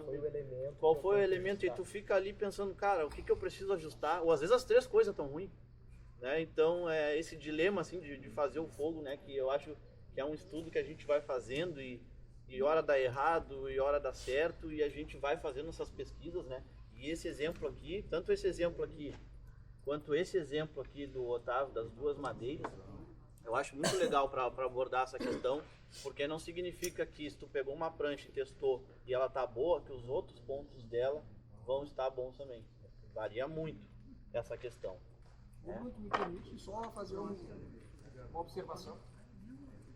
Aproveitando que estão falando do fogo por atrito, né, o Bondril específico. Como o Humberto falou num vídeo que eu vi, eu acho que o Humberto estava fazendo um fogo com o Nilo. A obtenção do fogo é empírico, né? Não quer dizer porque tu domina a técnica, tu sabe o posicionamento, tu conhece a madeira, que tu vai ter o fogo.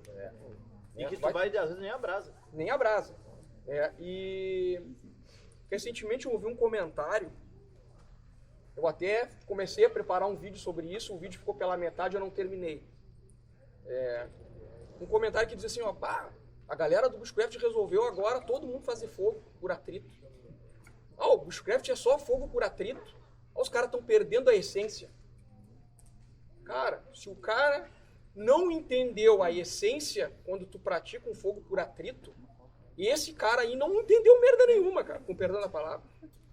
Porque tu estudar uma técnica de fogo, ela vai muito mais do que tu obter a brasa. Ela começa lá quando eu vou pro mato com o Thiago, e o Thiago diz, Secô, essa aqui é a grande uva. O tronco dela é assim, a casca dela é assim, a folha dela é assim. Esse aqui é o cipreste, essa aqui é a faia do norte. Quando eu vou entrar no mato, eu vou aqui, ó.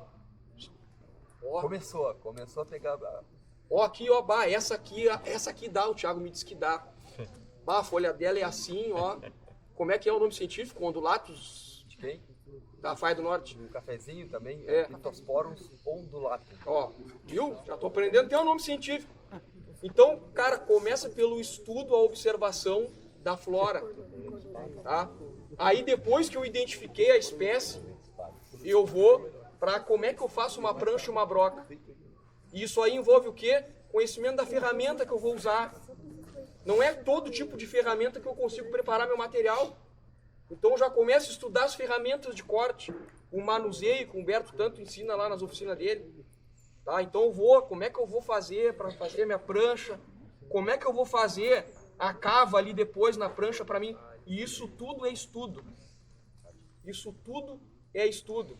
A condição climática, a melhor condição climática para mim fazer. Hoje eu estou fazendo a chuva, um ambiente úmido. A minha isca, eu tenho que conhecer qual é o tipo de isca que dá. Isso tudo é estudo, é observação. É observação. Então, o camarada lá que um dia fez esse comentário que disse, o cara só quer fazer fogo, perdeu a essência. Então eu queria dizer para esse camarada, meu amigo, tu não entendeu, foi coisa nenhuma. Então, assim, obrigado pelo espaço, tá? Então, quando o cara está praticando um fogo por atrito, ele não quer só a brasa, ele está fazendo muito mais que obter só a brasa. Valeu? Obrigado.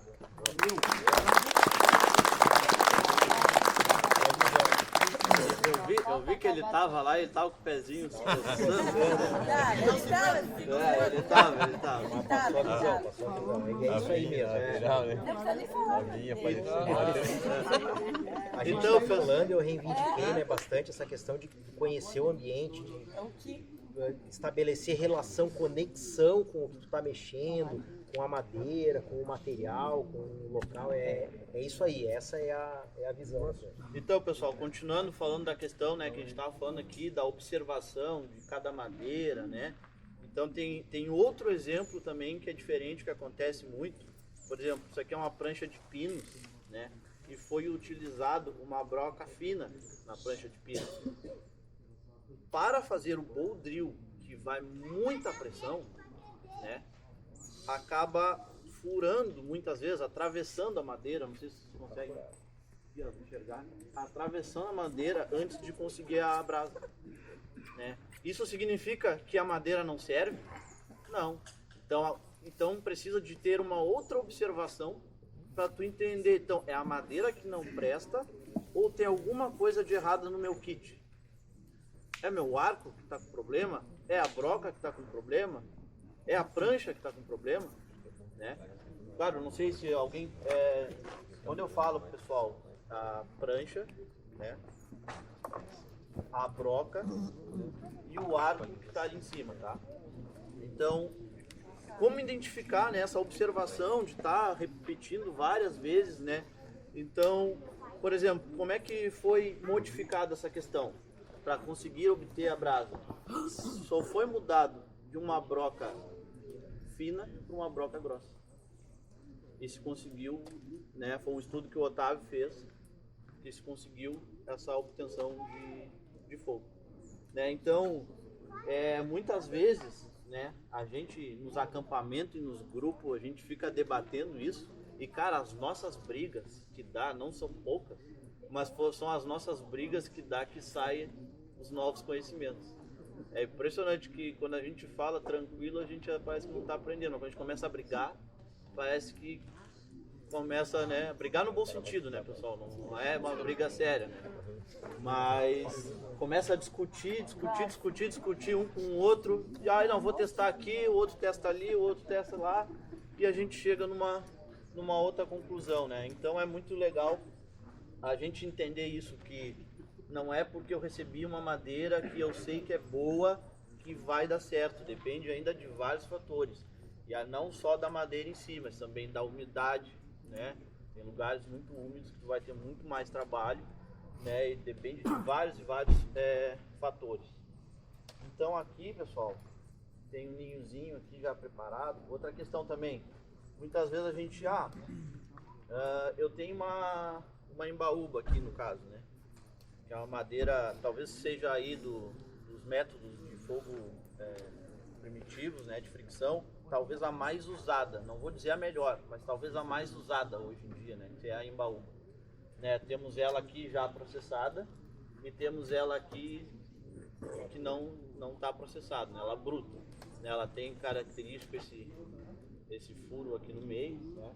Depois vocês vão poder todos olhar aqui na mesa, vão poder testar as madeiras e tal. E uma coisa que eu quis trazer também para a oficina é o seguinte: eu trouxe várias brocas aqui, cada uma num tamanho e numa espessura. Eu trouxe arcos, cada um em um tamanho, cada um numa espessura, um pouco mais largo, a amarração, que isso aqui é um fio de roçadeira, tá? Uma com a amarração mais presa, outra com a amarração mais solta, para vocês poderem testar na prática e ter esse feeling, sabe? Ter essa observação de que, pô, eu peguei um arco grande, pô, pro meu braço não tá legal, ou tipo, peguei o arco grande, peguei uma broca fina com a amarra do arco ali, a amarra do arco tá muito folgada. Pô, então eu preciso de uma broca mais grossa. Ou eu preciso de uma broca mais grossa, mais fina, e aí eu tenho uma broca grossa só. Então tu pega a tua faca e começa a desbastar, né? Que aí talvez tu vai chegar num aperto, ou tu vai afrouxar a amarração e vai fazer outra amarração, né? Então tem diferentes tamanhos de arcos, diferentes amarrações, né? Umas mais apertadas, outras mais folgadas. Nós temos aqui as brocas com tamanhos diferentes, com espessuras diferentes, que é para testar. Tu vai chegar, pegar o arco e tu vai identificar qual seria a melhor broca, qual, né? Para poder fazer a técnica. E aqui também, no caso aqui eu tenho um pinus e aqui eu tenho uma embaúba, né? Porque também é interessante fazer esses testes de casar madeira, né? Que não é a mesma madeira, né? Que é interessante fazer também. Porque às vezes eu tenho uma prancha de embaúba, mas aconteceu que nem comigo. Minha broca de embaúba foi pro saco e eu tá aí agora. E como é que eu faço? Não, será que dá para casar uma outra madeira, né? Então a gente vai experimentando, né? E é o que eu vou fazer aqui hoje. Então eu vou experimentar junto com vocês uma broca, né, de pinos com uma broca de embaúba, né? E a gente vai ver se dá brasa, se tem problema na broca, ou se tem problema na prancha, ou se tem problema no arco, né? E a gente vai ver também. Vou pegar algum dos arcos ali, vou precisar saber se ele encaixa nessa broca ou não, ou se eu preciso desbastar, ou se eu preciso trocar, né, uma outra broca. E nós também temos aqui, pessoal, nós temos aqui vários soquetes, né? Soquetes. E aí muito se usa também nas práticas, né? Vocês estão vendo aqui que tem um rolamento, né? Facilita, né, para executar a técnica. Ah, mas tem que ser fácil ou tem que ser difícil? A gente estava abordando o assunto aqui no início, né? Que não tem a ver sobre ser fácil ou ser difícil, é o estudo. O bushcraft, ele não está na técnica em si, mas no estudo de tu saber qual a melhor madeira, né? De tu saber entender sobre os recursos naturais. E obviamente que dentro desse estudo a pessoa vai aprimorando conhecimento, né? E vai utilizando outros moldes. Não, eu quero fazer 100% primitivo. Não, eu quero usar um rolamento. Não, eu quero usar um fio de roçadeira. Eu quero usar um couro. Então são coisas que cada um vai moldando dentro do seu conhecimento, dentro da sua prática, né? Então é isso, pessoal. Eu trouxe aqui todos com rolamento e todos com fio de roçadeira, que é pra gente conseguir praticar, né? Conseguir praticar, porque é o que eu tô querendo dizer aqui pra vocês. O bushcraft não tá no ser o mais difícil possível, não é isso aí. Então é justamente pra gente poder praticar, pra gente botar a mão na massa, pra tentar ver a galera aqui levantando aquela fumacinha e tentando fazer uma brasa, entendeu? Se conseguir, conseguiu, se não conseguiu, não tem problema também, né? E a gente vai dar atenção aqui, depois algum pessoal aí também auxiliar aqui a gente, né? Para ter mais pessoas auxiliando, né? Quem quiser praticar. E aconselho todos vocês que botem a mão na massa, que pratiquem, que é muito legal. Então nós vamos fazer esse teste agora, né? Que é, onde é que eu separei? Aqui. É de uma embaúba, uma mistura de embaúba com pinos. Vamos pegar um arco aqui e vamos testar.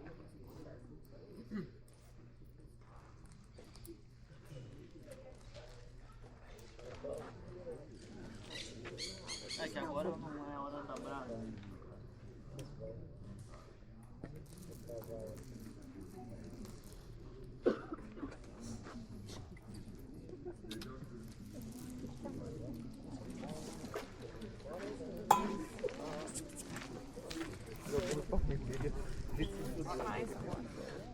Eu muito esperto, né, pessoal? Teve um dia que eu tava testando em casa e esqueci de colocar o corinho embaixo. E aí fiz a brasa e deixei queimando. E acabei estragando minha bolsinha, né? Sabe quando tu faz a brasa e quer ficar sentindo aquele cheirinho da brasa ali? Pô, tá tão legal. E deixei. Até ela se terminar, e, né? Acabou acontecendo. Mas é do jogo, faz parte.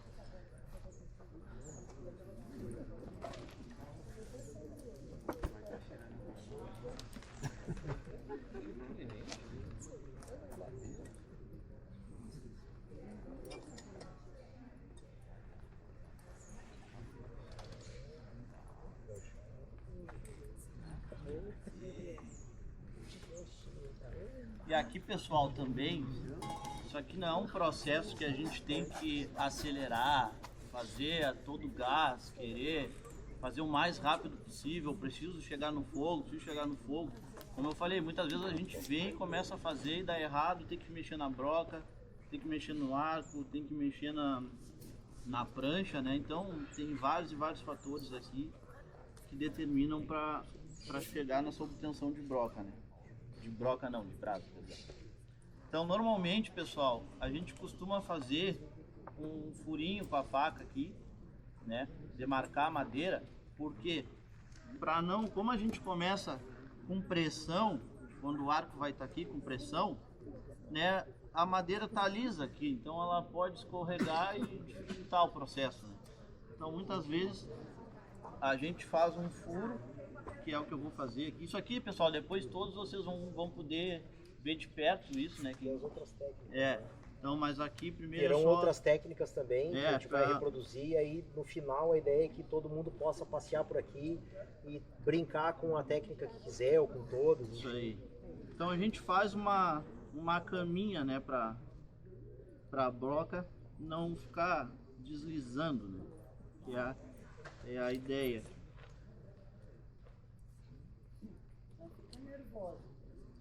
Ah, é que essa faca aqui, quem me deu... Já tem umas 3 lá, Bruno. Hã? Já tem umas Não, tu tá fora. Tu tá fora do sorteio. Cadê? Então, normalmente se faz um buraco ali e se faz até uma desbastada assim, né? Se faz uma leve pontinha, né, pessoal, para poder encaixar. Pra poder encaixar ali dentro, pra gente poder começar o atrito.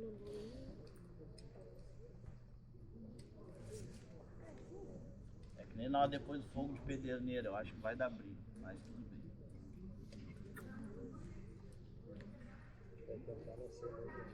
É. A minha missão depois é fazer fogo de pederneira sem riscar a pederneira. Mas vocês vão entender.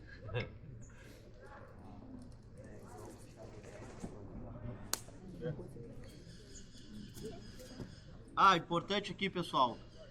Nesse primeiro processo, tá?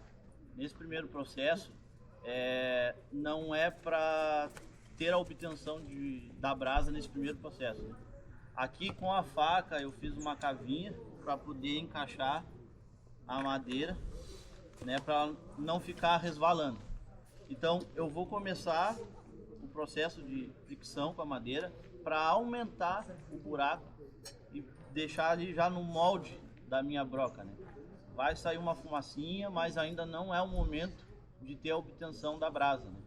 Então é para mim conseguir fazer esse buraco, deixar mais fundo, para aí sim, numa segunda etapa, fazer uma cava na madeira, trabalhar daquele direitinho, para na segunda etapa, aí sim, ir buscar essa obtenção de brasa.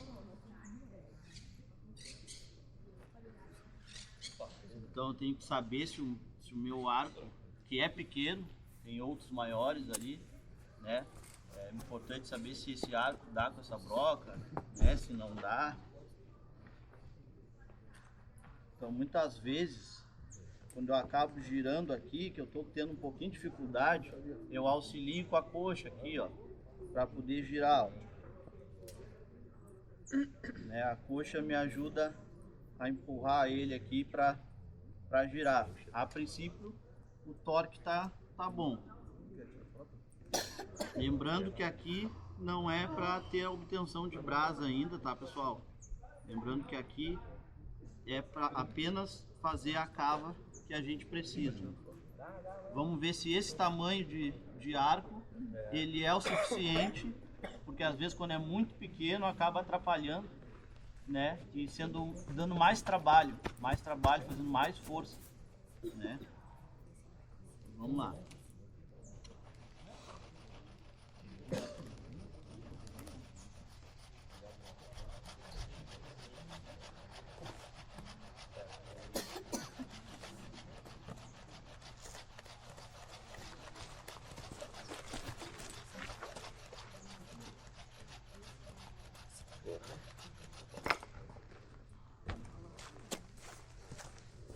Isso aqui que aconteceu agora não pode acontecer quando eu estiver na segunda etapa.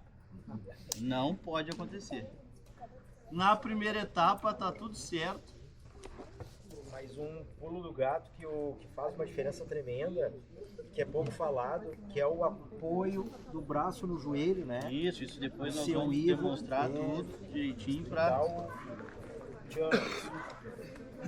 O Bruno estava usando uma técnica aqui, mas que faz toda a diferença. Então, pessoal, assim, se vocês conseguem ver, foi feito, né, o buraco, a cava que a gente precisa para poder encaixar melhor a madeira aqui para continuar essa perfuração e fazer o molde que nós vamos ter que fazer aqui, tá? Então aqui a gente dá mais uma ajeitada aqui, deixa um pouco mais fino. E isso aqui, pessoal, é importante tirar, porque senão ela vai ela vai ficar como se fosse um vidro aqui e não vai desbastar da forma que a gente quer que desbaste para fazer o fogo. Então é sempre importante limpar a ponta da broca depois do primeiro processo. Aproveite para respirar. Oh, eu tô velho. Aí a gente percebeu. Eu falei em trabalho, né? É isso aí. O trabalho que dá a fazer a... Imagina tu com fome. Não, é aí que tá a questão. te pegando. Exatamente. Tá. Querendo gravar teu vídeo. Exatamente.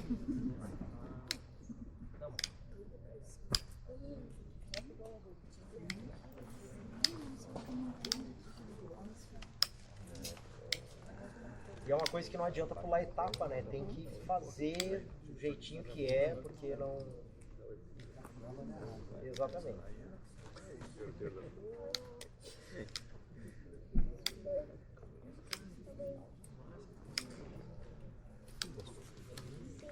E importante também aqui, pessoal, fazer com calma.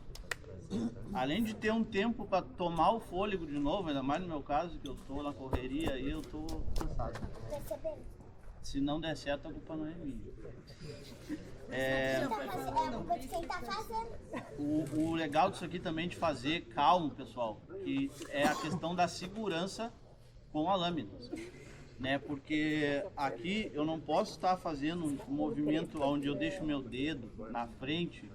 Então, um outro motivo de fazer com calma esse processo é a segurança de não se cortar, né? Então, isso é muito importante também, de não querer, né, acelerar esse processo para segurança, né? Segurança com a lâmina, que nós estamos trabalhando com lâmina.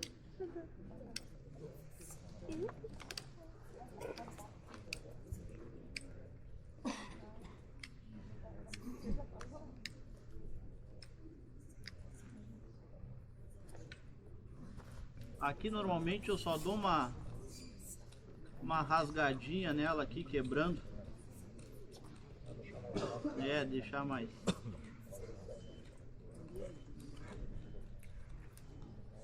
Não precisa atirar, remover, aqui não tem necessidade, viu, pessoal? É só dou uma quebradinha aqui na fibra mesmo.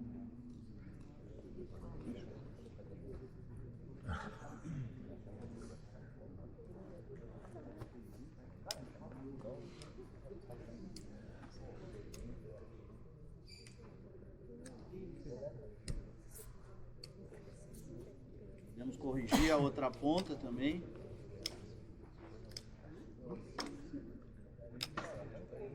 Lembrando aqui, ó, pessoal, o dedo nunca vai estar aqui, ó. Sempre. Esse processo, como é um serviço mais fino, eu evito muito de fazer essa puxada aqui. Aqui eu faço mais quando eu quero tirar mais material, né? Quando eu estou querendo fazer algo com mais detalhe, né, eu procuro utilizar essa pressão aqui, ó, esse movimento. Esse dedo puxa o galho para trás e esse dedo empurra a lâmina junto com... É assim que a gente faz.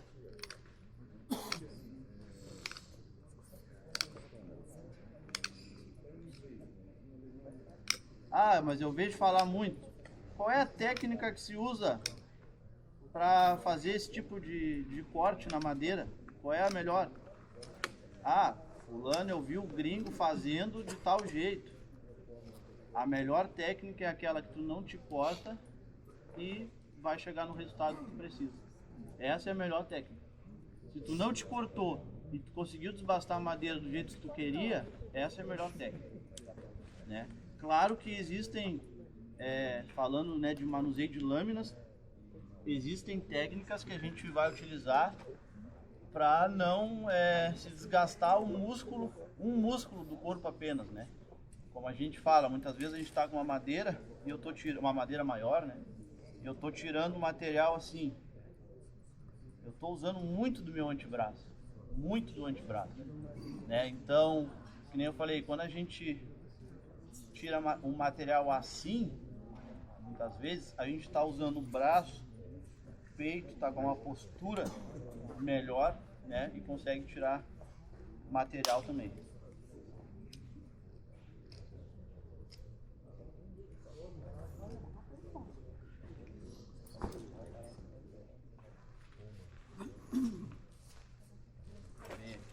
fazer um teste para ver se tá pegando bem. Agora, pessoal, o segundo passo aqui também, tá? Depois de fazer a cava, a gente vai fazer um corte em V na madeira. Para quê?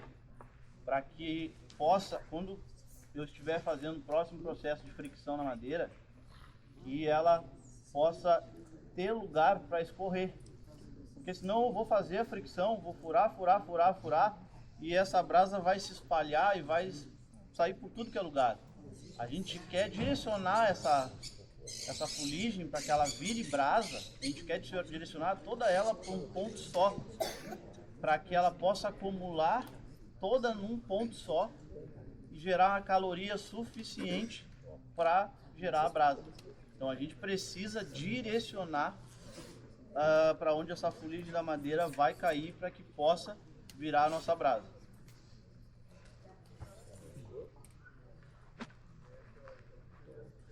Então a gente faz com a faca um corte em V, lembrando o cuidado com a lâmina. Com a lâmina não, eu não sou de cuidar da lâmina, eu cuido do meu dedo. Às vezes.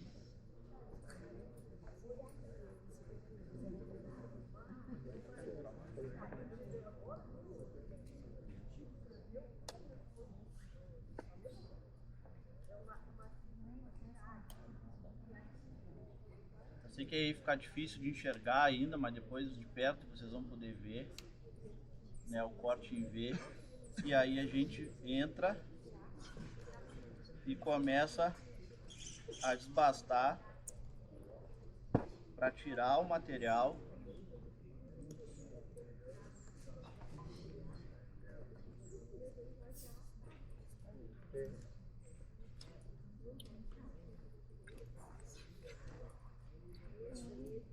Para poder abrir espaço para essa fuligem ser direcionada toda ela para o mesmo ponto.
Não sei se vocês conseguem enxergar aqui a cavinha que foi feita, tá? Normalmente a gente faz na parte de cima, a gente faz ela mais estreitinha, né? E a parte de baixo mais aberta, que é onde vai cair, escorrer a fuligem da madeira, que vai se tornar brasa, e também para oxigenar, né? Mas o principal foco aqui é direcionar a brasa para o lugar, para o ponto que a gente quer.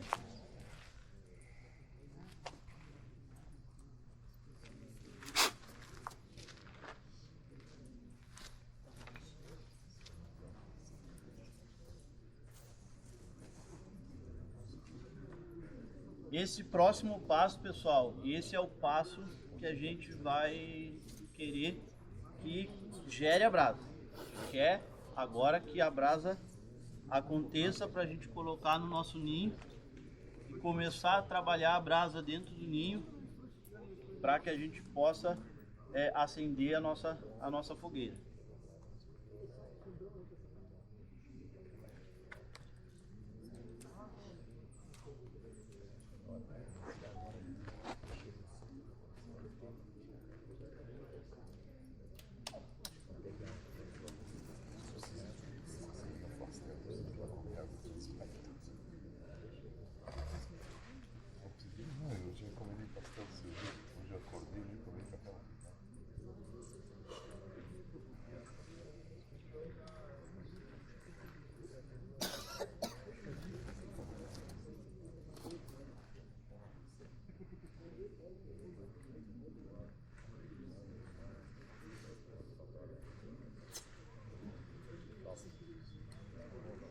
Vamos lá então, pessoal. Se na primeira tentativa a gente já consegue, né, gerar a brasa.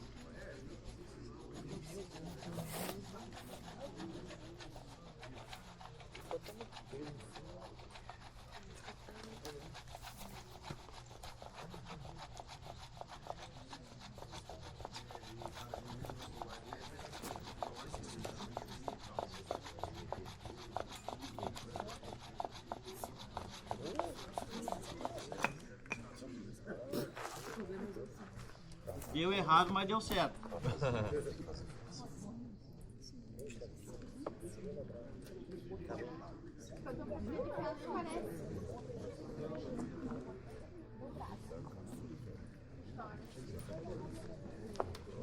Foi uma brasinha pequena, porque o processo deu errado no final, mas gerou brasa. E aí agora, o importante é nunca soprar essa brasa. Vamos ver se essa brasa vai ser o suficiente, tá? Vai ser o suficiente pra gente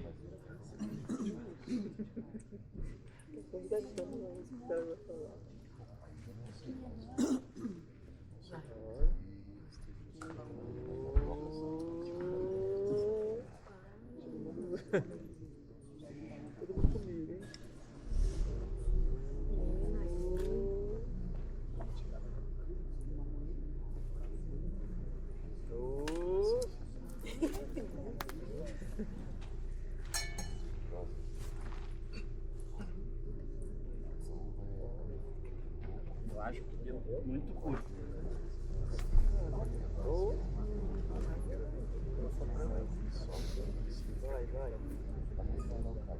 Vai dar certo. É, foi muito curta a nossa brasa, não deu de primeira. Vamos tentar de novo. Bora. Vamos tentar. Tô te atrapalhando, 05, cadê o 05?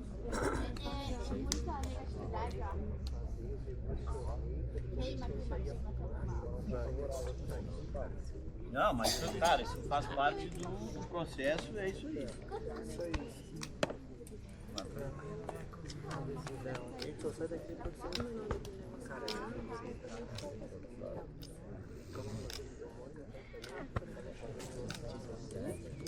O ideal é que normalmente se complete o processo ali sem que escape aqui, para te ter tempo suficiente para gerar mais fuligem para a brasa não gerar mais brasa, né? Quanto mais brasa tu gerar, melhor é. Então, quando a gente acaba derrubando aqui, ou espalha, ou pode não ter gerado a brasa suficiente que a gente quer ainda.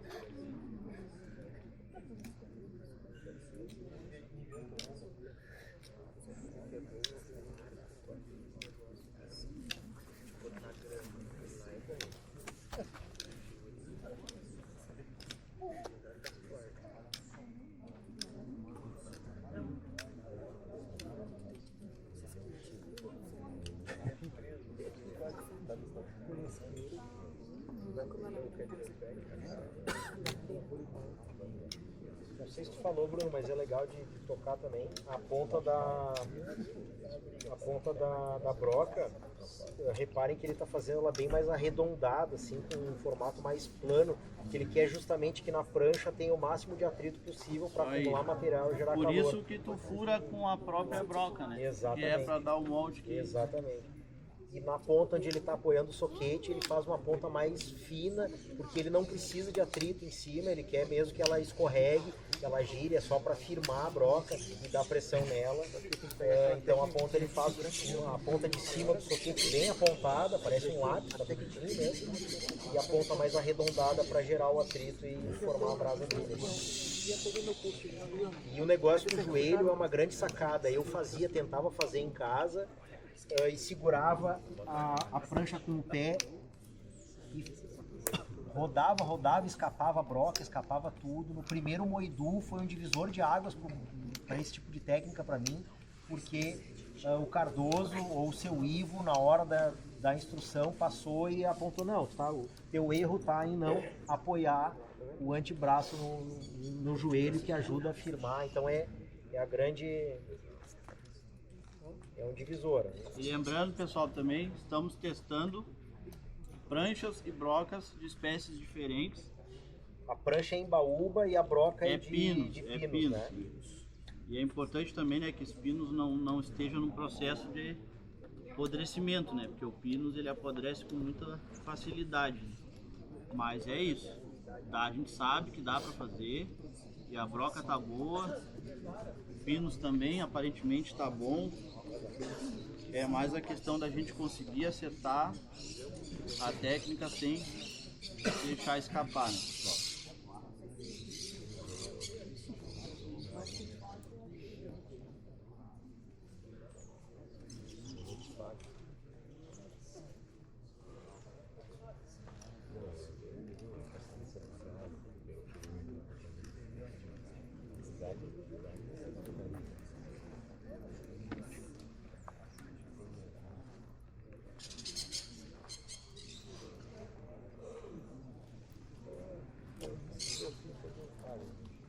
Vamos lá para a segunda tentativa.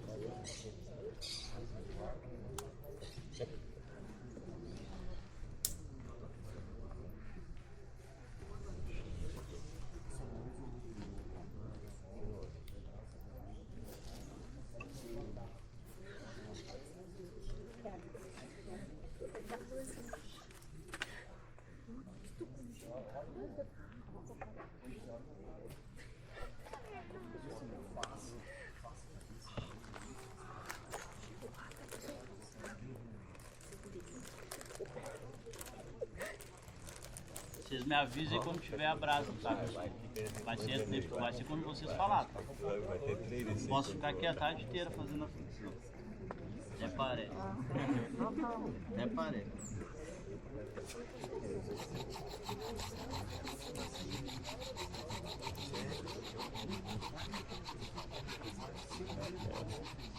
Eu manter a barra. Vai ser eu manter a barra.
Vou deixar na próxima ano, eu vou comprar uma dessa daí.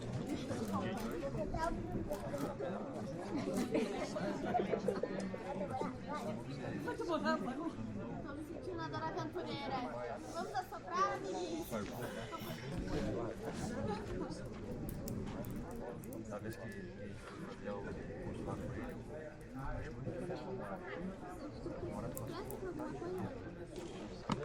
Ô Fernando, qual o nome daquela fogueira ali?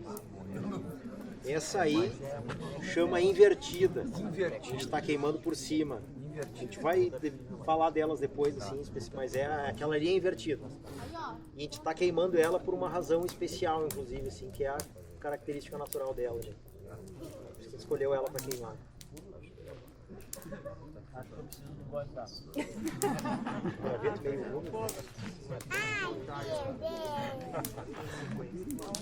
Corre, Fernando, melhorar.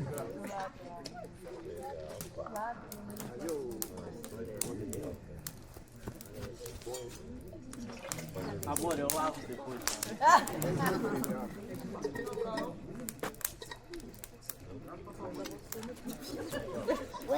Então tá aí, pessoal. Conseguimos na segunda tentativa. Às vezes vai de primeira, às vezes vai na segunda, às vezes na terceira, às vezes tu faz 10 vezes, desiste. Não, cara, eu preciso respirar. Não deu. Eu nunca vou me esquecer de uma história que me contaram, cadê ele? Eu nem sei se é permitido contar essa história, mas eu vou contar. O Jorge me disse que a primeira vez que ele fez fogo primitivo, Jorge. É, Jorge. E ele tentou tantas vezes, e ele se cansou e foi embora dormir de tarde, porque ele estava tão cansado de tanto tentar, que ele acabou indo dormir. E não, outra hora eu tento. E comigo aconteceu também, já aconteceu com várias pessoas, né? Mas, e é que nem eu falei, do mais experiente ao iniciante, isso vai acontecer o tempo inteiro, porque tem vários fatores que influenciam, mas a prática, a constância da prática, leva a pessoa a conseguir executar um fogo, né? E como eu falei, o mais importante está no processo, que tu estuda, que tu pratica, que tu vai para o mato, contemplar a natureza, e muitas vezes contemplando, fazendo as técnicas, buscando esse conhecimento para chegar no resultado final. Para mim, a parte mais importante está no processo que a gente faz as nossas vivências até chegar no resultado final, como é a fogueira que nós estamos falando. Quer falar alguma coisa? Pode partir agora.